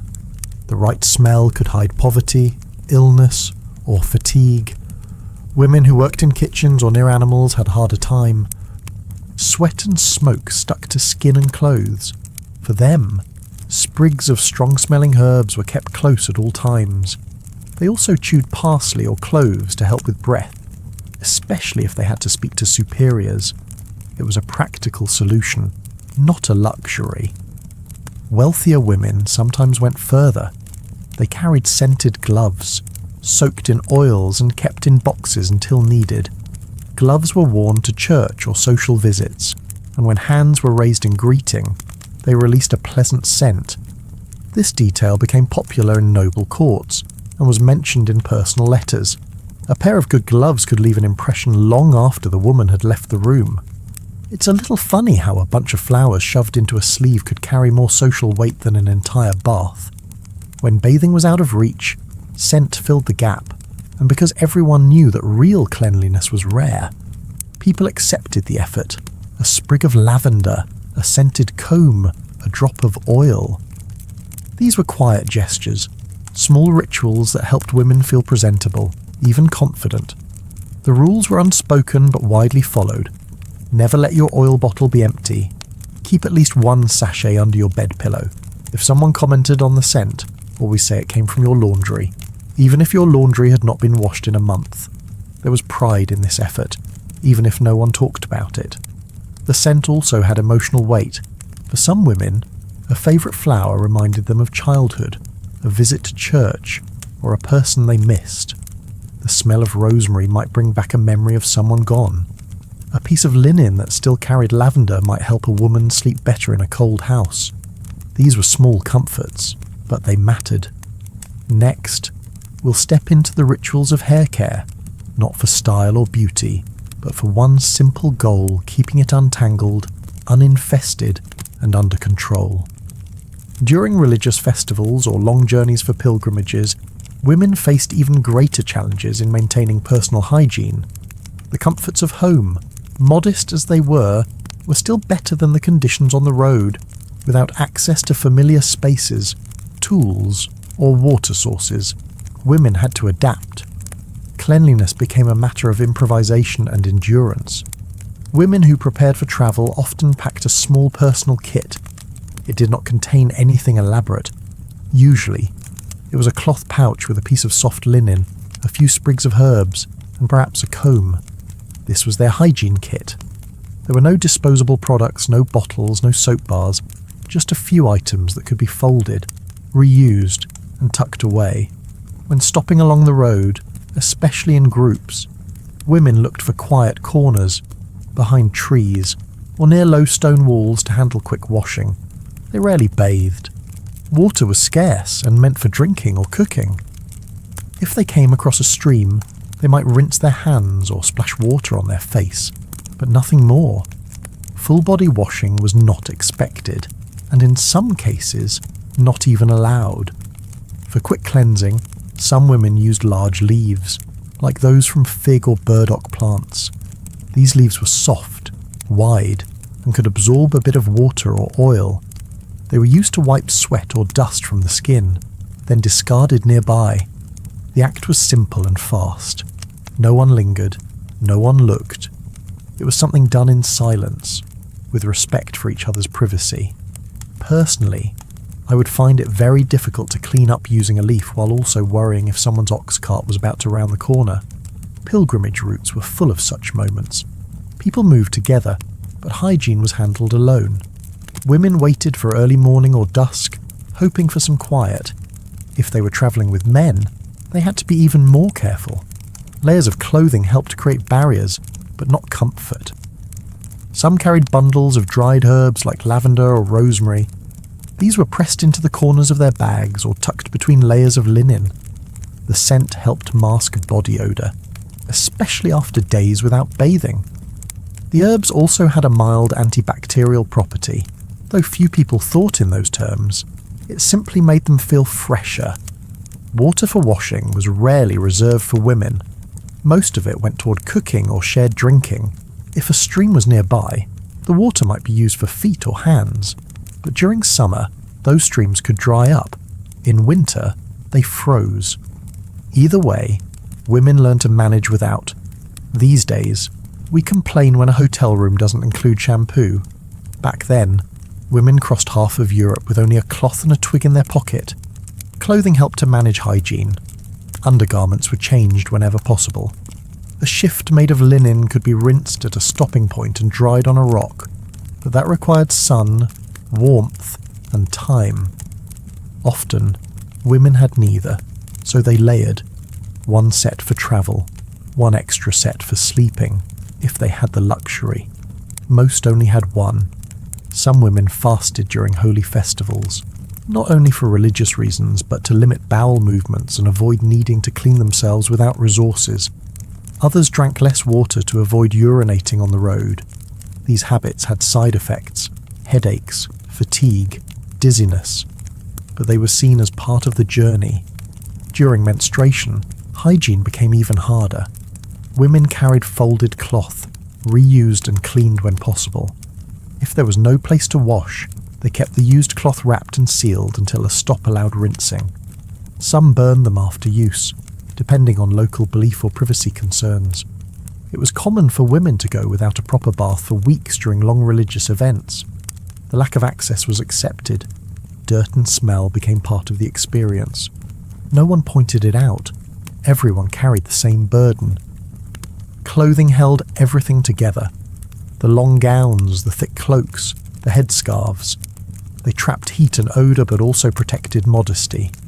Women slept in their clothes, travelled in their clothes, and often arrived home in the same garments they had left in. Once home, washing became a priority. At large religious gatherings, some towns set up communal washing stations, but these were limited and often crowded. Water was reused, basins filled with cloudy water, no privacy, no soap, and little time. Women stood in line, waited their turn, rinsed quickly, and then moved on. It was not about feeling clean, it was about doing what was possible. It's a little funny how people could spend a whole month travelling in devotion, yet the first thing they prayed for upon returning was likely a bucket of clean water. When the festivals ended or the pilgrimage was complete, women returned home with sore feet, dusty hair, and layers of dried sweat. Cleaning up took days. Clothes were soaked. Hair was combed. Feet were scrubbed with vinegar or ash. The clothes in their pouches were replaced, the leaves long forgotten by the roadside. Even so, the experience was meaningful. It was difficult, yes, but also sacred. Women accepted that keeping clean during these times would be limited. Their efforts were quiet, often unnoticed. A handful of herbs, a quick rinse behind a rock, a cloth folded with care. These moments were not grand, but they mattered. The memory of discomfort stayed with them. They remembered the places where they had no water, the nights when they tried to sleep with sticky skin, the mornings when a leaf had to do. These were not glamorous stories, but they were real, and they repeated every year with every new journey. Next, we'll look at how women cared for their hair not for beauty, but simply to prevent knots, bugs, and the endless pull of tangled threads. After finding ways to mask their scent with herbs and oils, Medieval women still had to consider something even more complex than poor plumbing or limited water. They had to navigate a tangled web of superstitions and taboos surrounding personal hygiene. Bathing was not just about cleaning the body, it was also tangled up with beliefs about health, morality, and even the unseen world. Some people believed that bathing too often could drain the body's strength. For women, this fear took on a specific shape. It was said that regular washing might weaken fertility, cause miscarriages, or disturb the balance of the female body. Cold water, in particular, was viewed with suspicion. The idea was that exposing yourself to water, especially during menstruation, opened the body to illness or spiritual harm.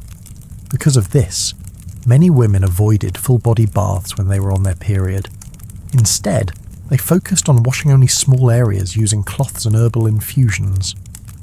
Lukewarm water was considered safer than cold. Hot water was a luxury and rarely available. The idea of temperature was more than comfort. It was a protective measure. Personally, I don't blame them. If I had to carry, boil, and test every pot of water by hand, I would probably be just as cautious. Older women were especially careful. The elderly were warned not to bathe at night, even if the air was warm.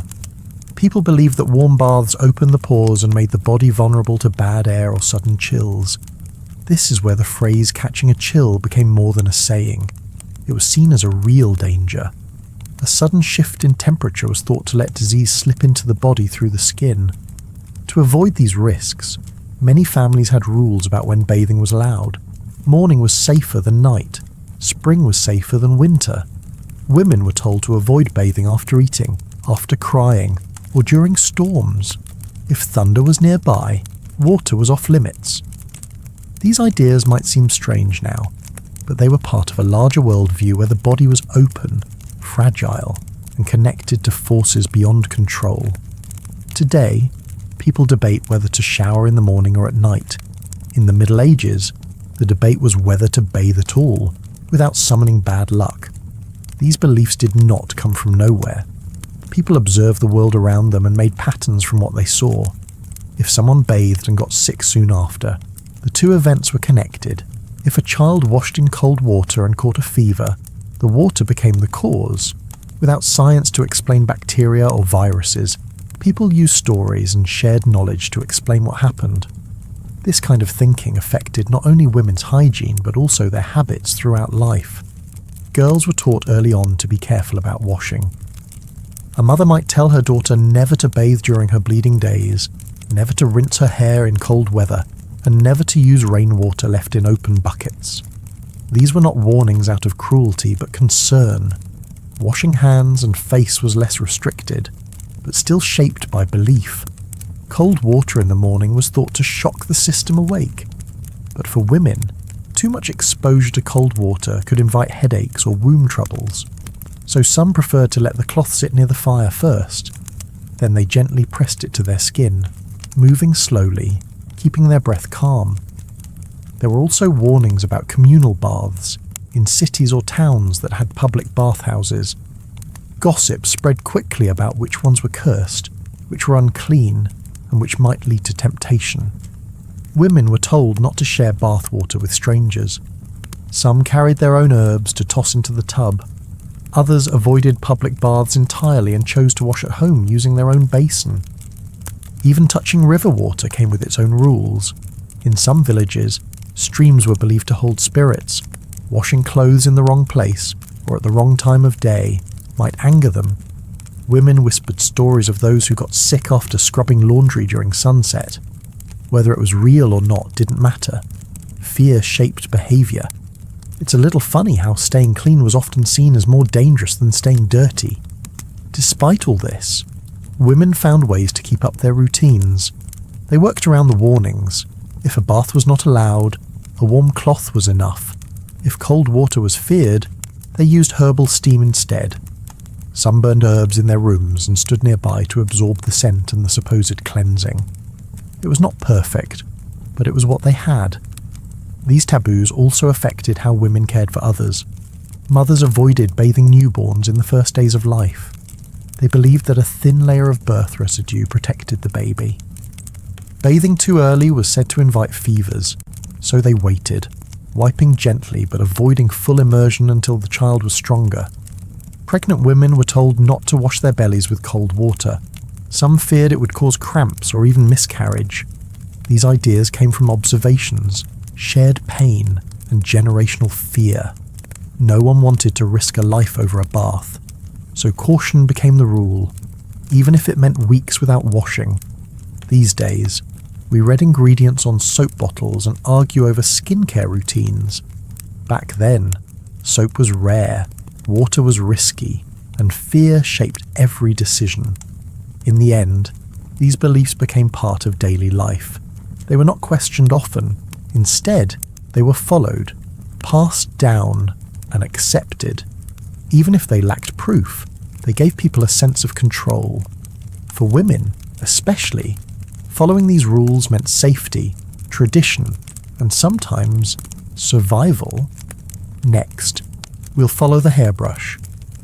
Because keeping clean was one thing, but keeping your hair in place was an entirely different challenge. After navigating the complicated beliefs around bathing, women still had to think carefully about the clothes they wore closest to their bodies. Underwear, especially for those who were not wealthy, was not something taken for granted. For many medieval women, owning even 1 or 2 linen undergarments was considered fortunate. These were not decorative pieces, but practical items that needed to be used again and again. Linen was the fabric of choice because it absorbed moisture and felt more comfortable than rougher materials like wool. But linen was not cheap, and making even a single pair of drawers or a chemise took time and labour. Spinning, weaving, cutting, and sewing all had to be done by hand. Most women did not have a wardrobe full of options. They rotated between 2 or 3 basic items and hoped they lasted through the season. At night, underwear was often rinsed by hand and hung to dry in the sleeping area. Women avoided hanging such garments outside, even in summer. Modesty was important, and letting others see one's intimate clothing was seen as improper. So instead, a wooden peg near the bed or a rope strung across the room served as the drying line. Personally, I can't imagine falling asleep next to wet laundry, but that was their reality, not a choice. Of course, air drying overnight didn't always work. If the weather was damp or the cloth was thick, the garment might still be wet in the morning.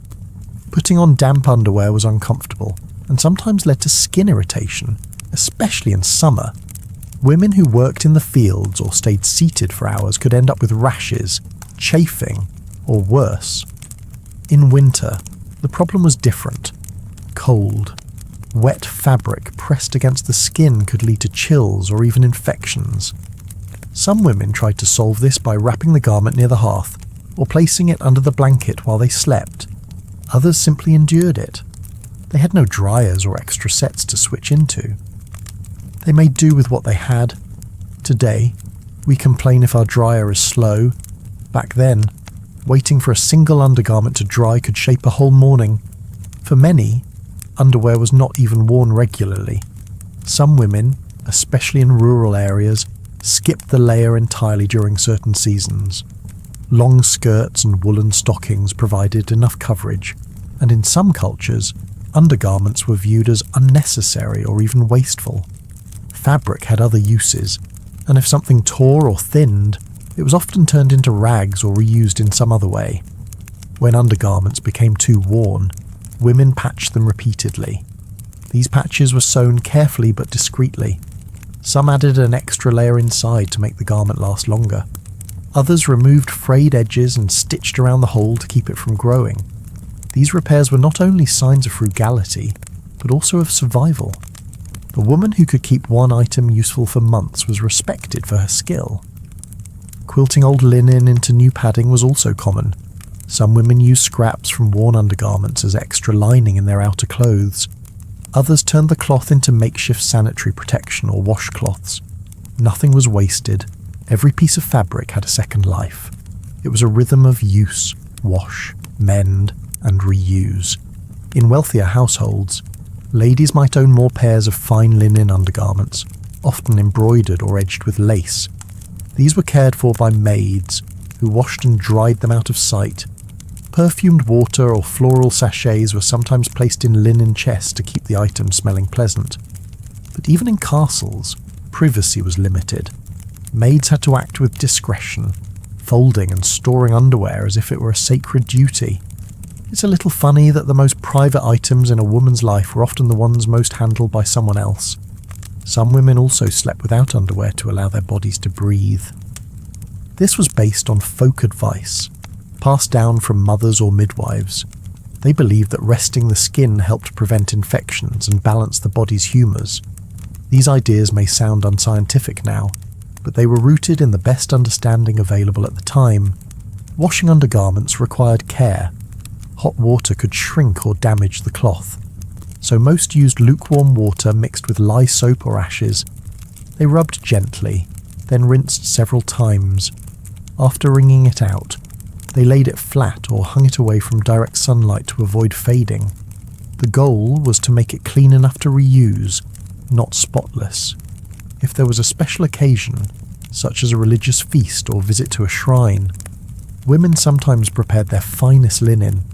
This meant ironing with a smooth stone or wooden paddle, folding neatly, and perfuming with lavender or rose petals. For one day, they could feel fresh, even if nothing else in their life changed. Girls learned about undergarment care at an early age. Helping their mothers rinse, sew, or fold was part of growing up. They understood the cycle of use and the limits of what they owned. A lost piece was a serious matter, not something easily replaced. During illness or childbirth, undergarments were often sacrificed. If blood or discharge stained the fabric, it might be buried or burned instead of washed. People feared disease might cling to cloth. Some believed that washing such garments brought bad luck. In these cases, women chose caution over thrift. Even in times of travel, women packed at most 2 spare sets, if that. They wrapped them in cloth and tucked them deep in their baggage.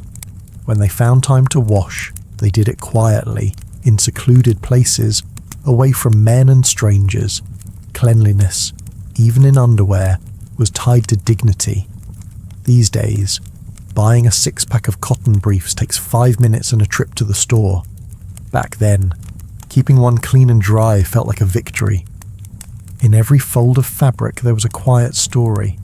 A woman's health, her habits, her dignity, all stitched into something no one was supposed to see. But without it, she was vulnerable. She was exposed not just to the elements, but to shame.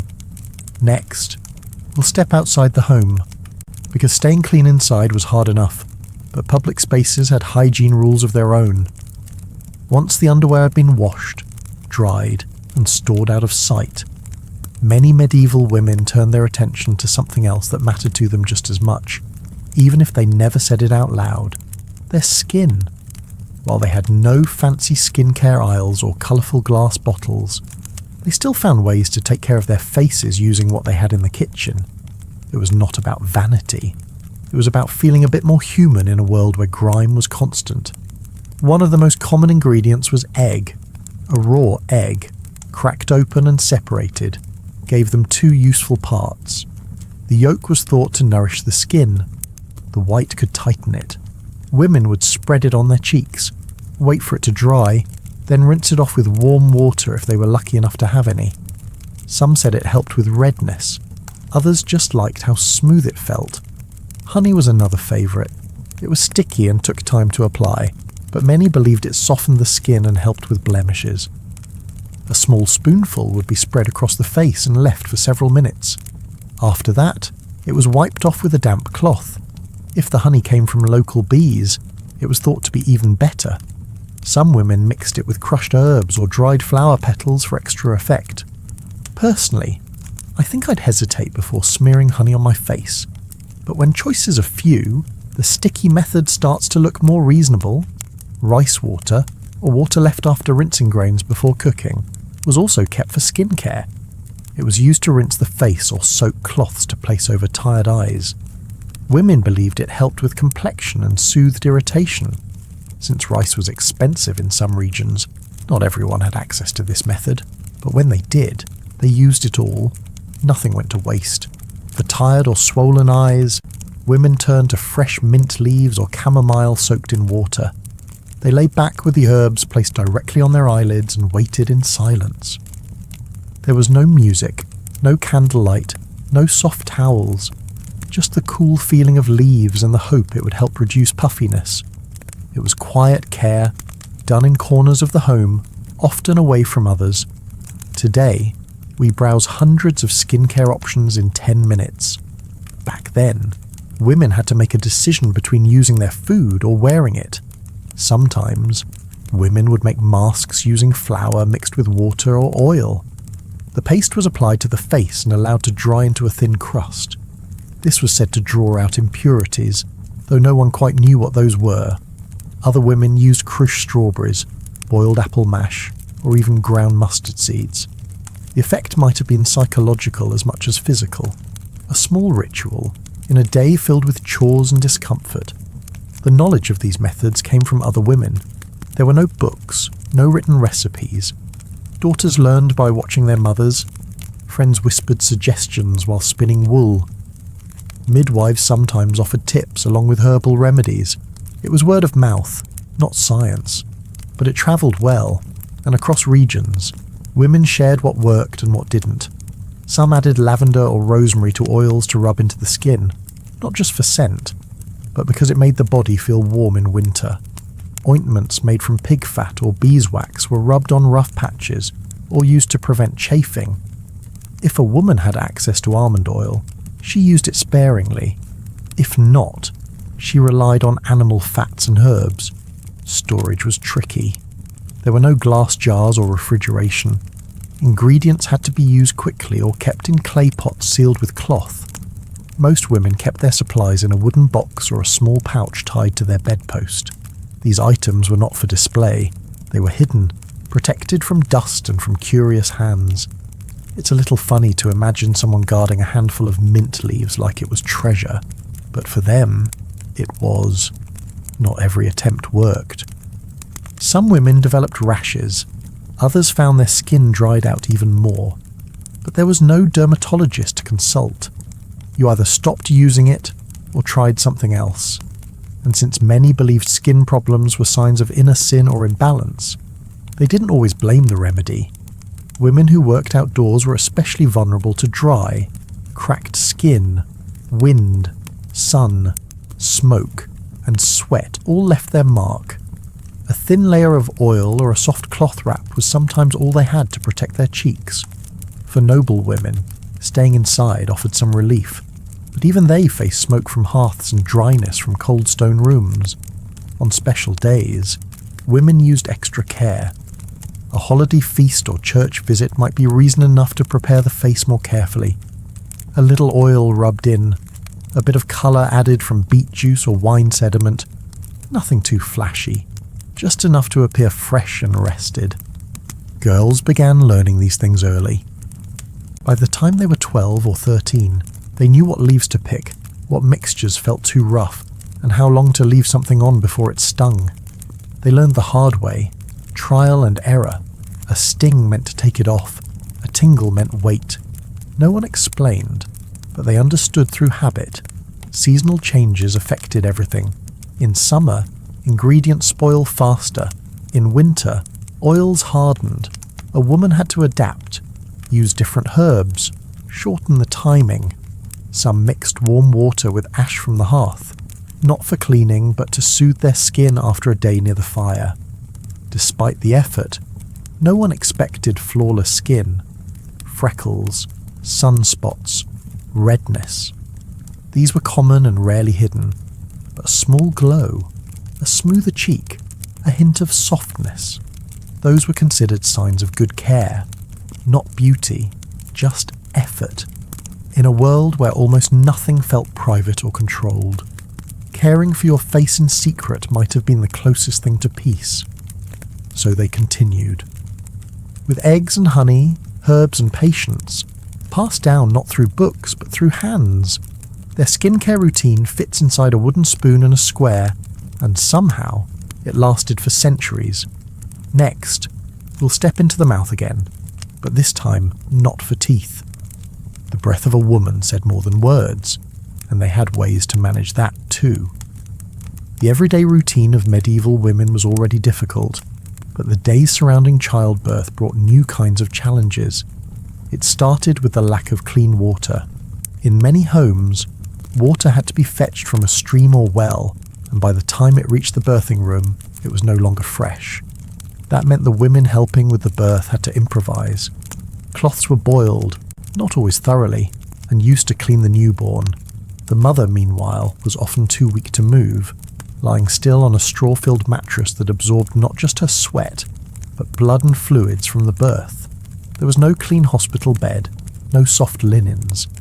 The straw bed became damp within hours.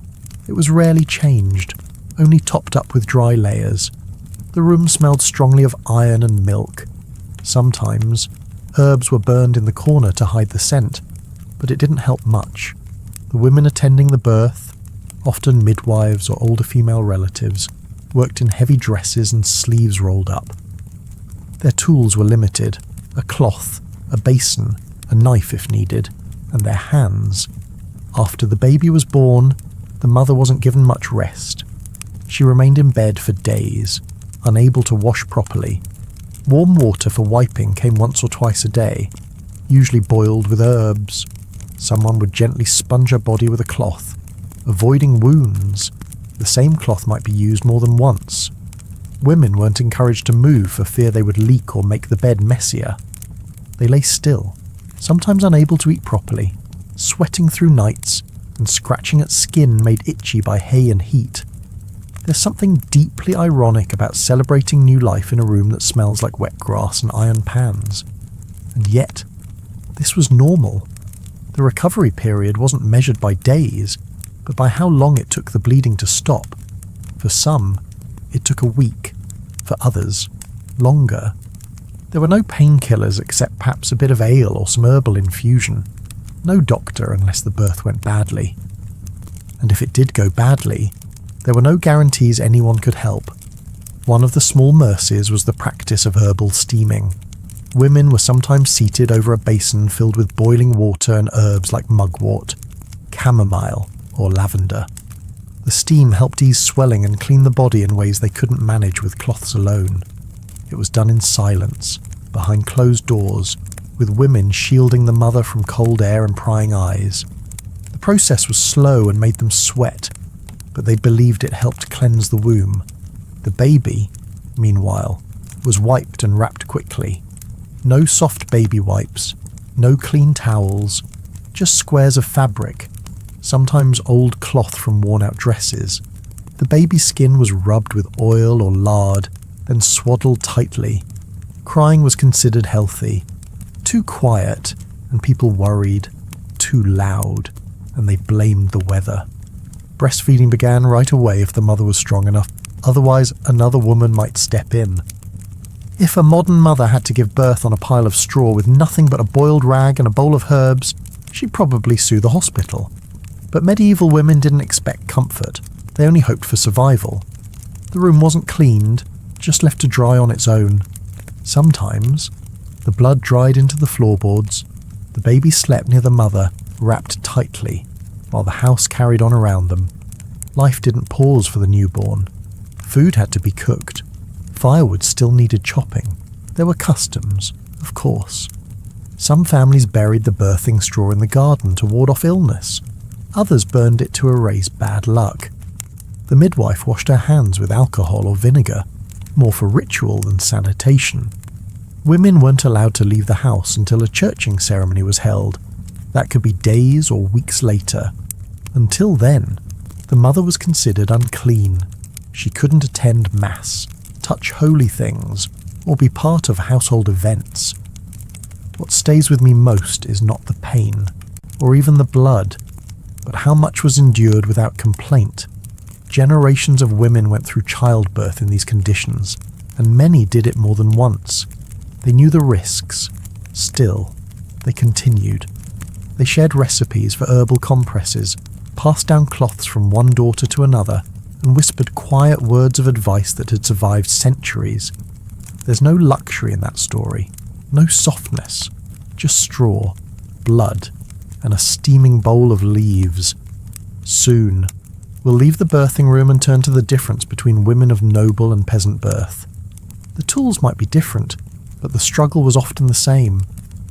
After childbirth, when the body was sore and the mind exhausted, what happened next depended largely on who you were. A noble woman, recovering in a chamber lined with tapestries and thick curtains, could expect some degree of care. Her ladies-in-waiting brought warm water, maybe even infused with rose petals or rosemary. They had soft cloths, sometimes made of imported linen, and knew how to clean the body gently. A quiet fire burned nearby, and the windows were shut to keep out the chill. But for peasant women, things looked different. They were lucky to have a roof that didn't leak. The birthing straw was taken out, and maybe, if someone had time, fresh straw was brought in.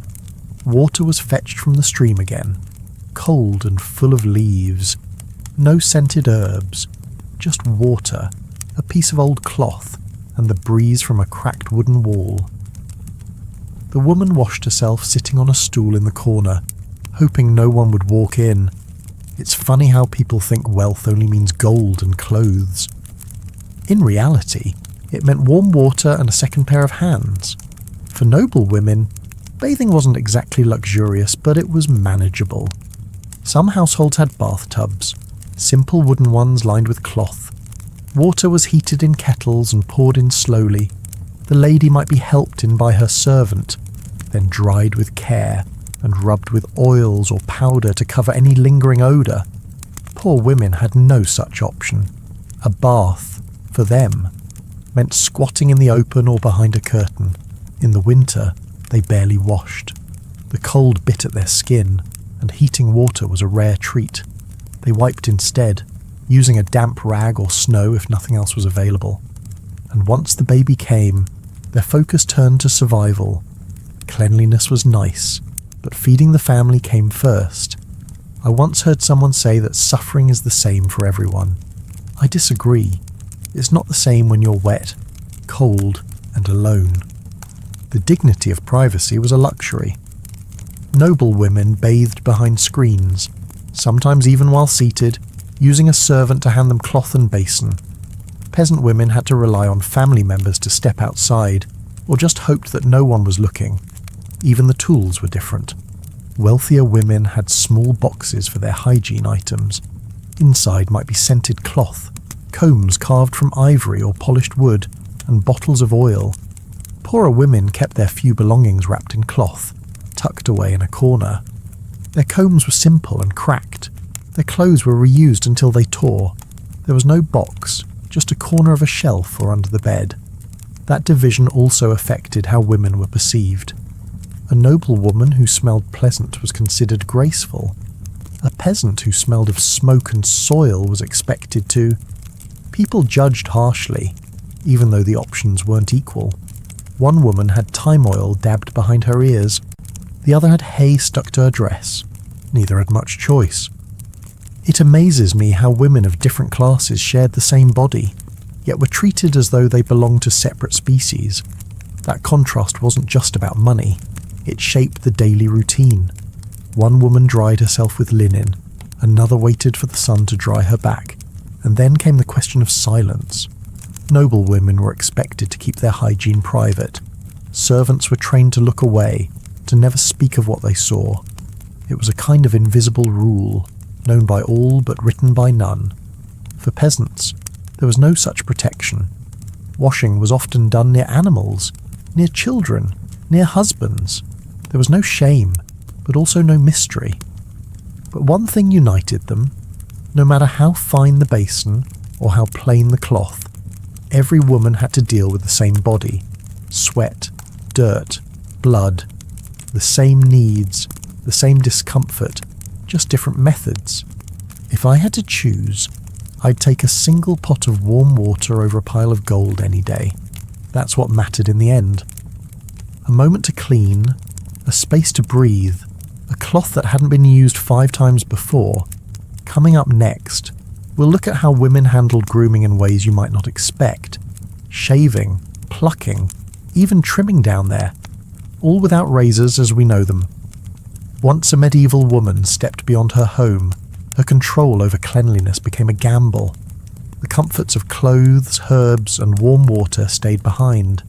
Outside, there were no public restrooms, no private corners designed for personal needs, and certainly no understanding from society if something went wrong.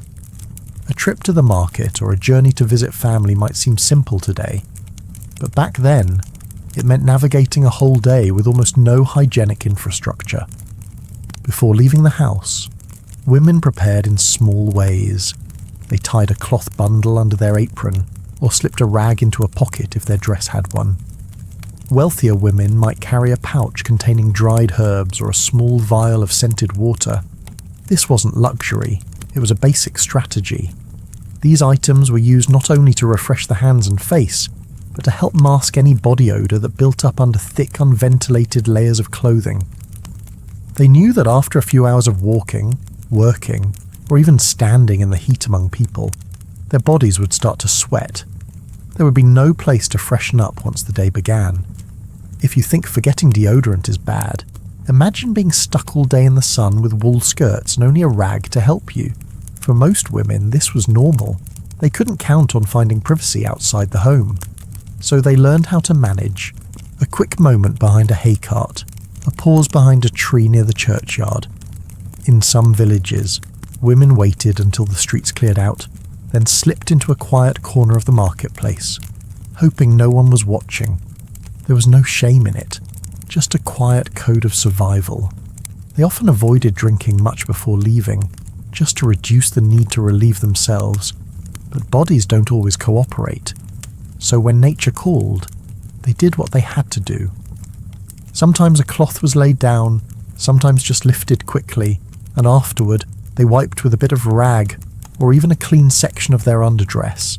That piece of cloth would be folded away discreetly, kept until it could be rinsed at home in the privacy of their own wash basin. No one ever spoke of these routines out loud. They weren't taboo, just silently understood. I admire how quietly they handled something so difficult with no complaint and no support. There was no education about hygiene, no suggestions from elders on what to pack. Everything was learned through observation, trial, and the occasional whispered advice from mother to daughter. Girls learned which parts of their dress could be sacrificed, how to fold cloth to catch moisture, and when it was better to wait than to risk being seen. When walking to nearby towns or heading out on long pilgrimages, women adapted their routine even more. Some carried extra rags tucked into their sleeves or bundled with bread and dried fruit in a cloth bag. They selected darker underclothes for travel, knowing stains would be less obvious. If they menstruated during travel, things became far more complex. Some used folded wool or soft straw layered between layers of linen. Others stayed home entirely during those weeks, fearing the embarrassment of having no clean place to change. The weather made everything worse. In summer, sweat mixed with dust and stuck to every crease of fabric. In winter, water froze in pouches, and hands became too stiff to manage cloth properly. And yet, women went out. They visited relatives, took care of errands, and participated in markets. Some even gave birth on the road, and still, their first instinct was to clean what they could with whatever was nearby. It might be snow, or a jug of cold water carried for miles. No one had hot towels or clean gloves. They used what they had and kept moving. Compared to today's travel kits, they basically had a rag and resilience. But it worked, more or less. They kept their dignity through preparation, a little foresight and a lot of quiet adjustment. Some women even carried herbs like rosemary or lavender tied to a ribbon and pinned to their inner layer of clothing, just to keep a pleasant scent nearby. It didn't eliminate odour, but it softened it. On market days, things got especially crowded. The stalls were packed, animals moved through the streets, and smells mixed together in overwhelming layers. Between raw meat, human sweat, and manure, the entire square carried a heaviness in the air. A woman who wanted to stand apart might pause before entering to pat her face with a scented cloth or smooth her hair with a damp rag. These gestures weren't about vanity. They were survival tactics in a sensory storm. I sometimes wonder how many of them held their breath through the entire marketplace. Probably a lot. But more than that, they smiled, bartered, carried baskets, and returned home with potatoes and soap. Then, finally, back inside, they would quietly clean themselves. They'd rinse the cloths used during the trip, hang them to dry behind doors or near hearths, and perhaps boil the worst ones. No praise, no acknowledgement, just the silent pride of having kept everything under control with no help and no scene. Not all women had the same resources. Noble women might have a servant follow behind with a water flask, or a second set of gloves in case the first became too dirty. They could rest in the back room of a merchant's house if needed, but peasants did everything themselves. They wrapped cloths in aprons, guarded their privacy with sharp glances, and walked for hours with blisters on their feet and sore backs. Their standards were the same. Their methods were simply more limited. What stays with me is not the hardship, but how they planned around it so calmly. A sprig of mint, a small bottle of rosewater, a folded piece of cloth, and an exit strategy. That was their survival kit, and it worked because it had to. In the next part, we'll return home once more and look at how seasonal changes, especially during the coldest months, made hygiene even more complicated. When water froze in buckets and washing meant risking illness, even the simplest acts of cleanliness became a daily dilemma.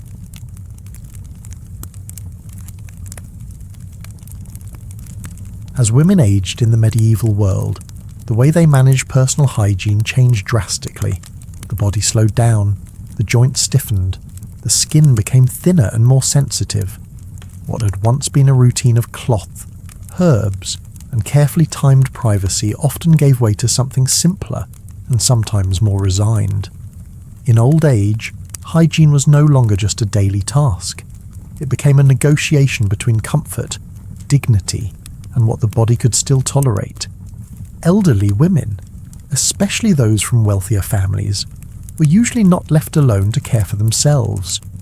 Daughters, granddaughters, or female servants often took over the daily responsibilities of washing, dressing, and brushing their hair.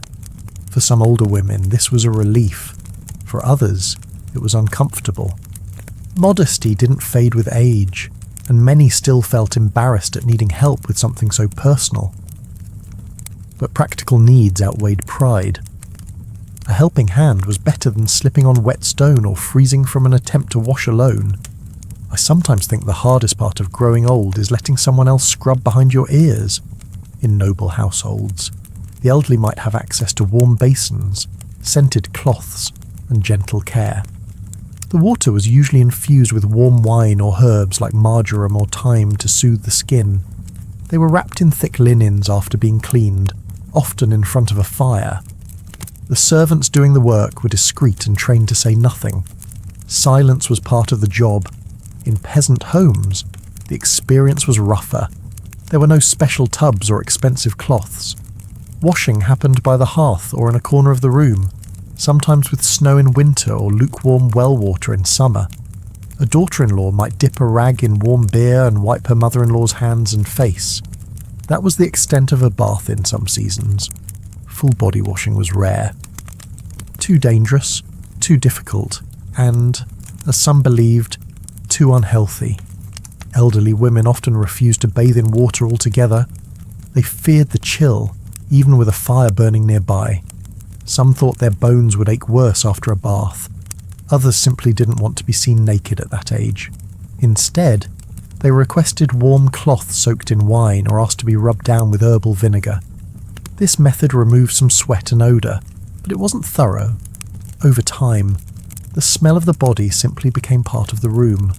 Compared to modern elder care, where routines are written on whiteboards, these women managed with memory, patience, and wine-soaked rags, and no one complained. Smells were part of life. When someone visited a home with an old woman, they expected a certain mustiness in the air. It wasn't offensive, it just was. People knew that once the body aged past a certain point, it lived by different rules. Tooth care also faded as women aged. If they had any teeth left, they might still rub them with a cloth dipped in salt or herbs. But many elderly women lost teeth early and simply stopped bothering. They ate softer foods, soaked bread in broth, and spoke carefully. A toothache in old age could be life-threatening, as few dared attempt extractions. Infection was feared more than foul breath. Hair became thin and white. Some let it grow and tied it under simple linen caps. Others had their family help trim it short.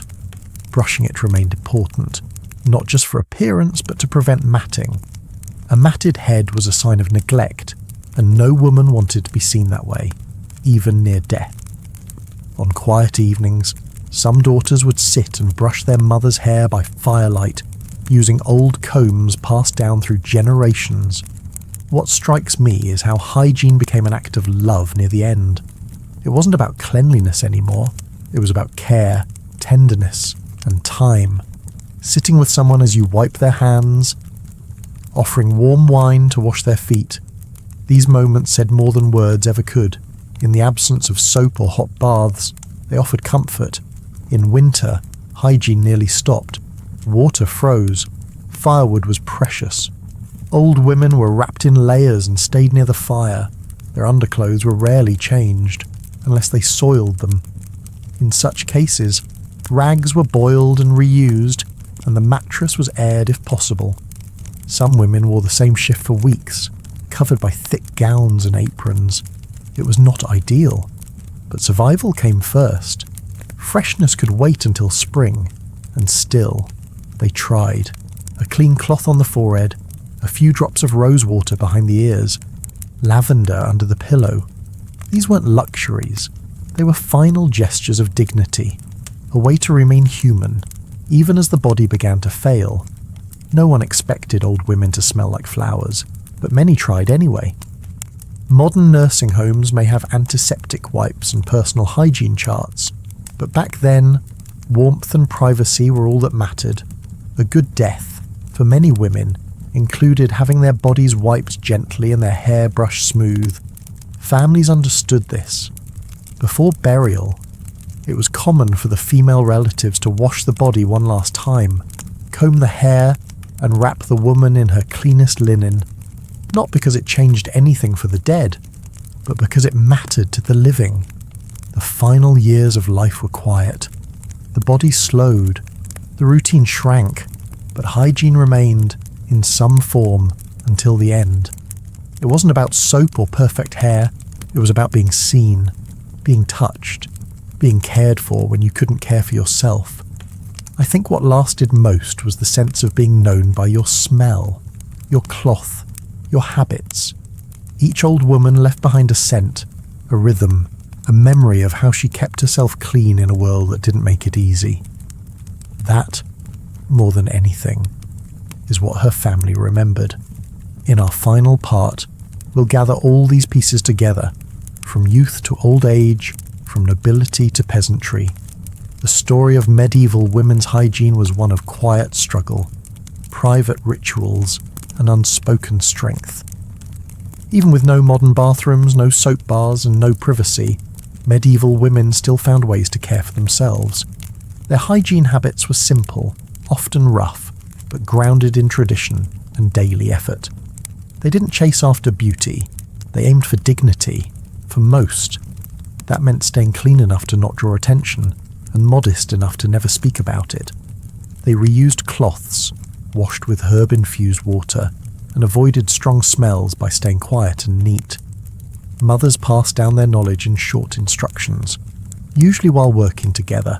How to rinse with rosemary water, how to clean certain body parts more carefully, how to keep a cloth dry for reuse. These things weren't written in books. They were whispered from generation to generation. They probably knew more about how to stay clean with 5 items than we do with 50. Cleanliness wasn't about showing off. It was about control, about doing what you could with what little you had. A woman with no soap still found a way to use ashes or salt. one without perfume tucked lavender into her bodice or sleeve. If she had no warm water, she used wine. If she had no towel, she let herself air dry. The point was not to impress, but to avoid shame. In today's world of constant advertising, it's almost refreshing to think of women who did it only for themselves. Even in their final years, hygiene was part of life. Older women, often frail and cold, refused to bathe in full water. Instead, they wiped down with warm wine or a cloth soaked in herbs. Younger relatives or servants helped with care, but no one spoke of it aloud. The scent of aging, of sweat, of the body fading was no longer something to hide. It became part of the home, part of the rhythm. Still, pride remained. A clean shift, a brushed braid. A cloth was folded carefully beside the bed. These little things said, "I'm still here. I still care." That attitude crossed all classes. A noble woman with a personal maid might own rose oil and fresh linen. A farmer's wife might only have a bucket of water and some mint. But both tried, and both believed that a proper woman should never offend others with her smell or mess. Quiet cleanliness was a way to keep one's place, even in a chaotic world. What I admire most is that no one had to remind them. They just knew. By now, we've seen how hygiene shaped their days, from washing their faces with cold water in the morning, to hiding cloth pads during their monthly cycles, to freshening their mouths with salt or wine. Every step was done without complaint, and often without being seen. They didn't need approval, they didn't need applause, just space, habit, and time, and that's what made it last. These quiet routines, though basic, carried through centuries.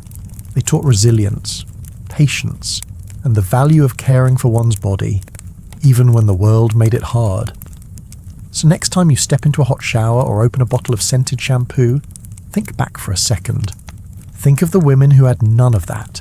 They cleaned themselves with a cloth and a cup of boiled herbs, who smelled of the earth, the fire, and sometimes lavender. Who didn't complain, who just got on with it. They didn't have spas or salons, but they had pride and they had routine, and sometimes that's more powerful. Thank you for staying with this story. Through each part, we've followed their quiet efforts, their secrets, and their simple wins. It's been a calm journey through steam, cloth, and silence. Tonight, sleep knowing that even in the hardest times, women still found ways to feel human. Good night.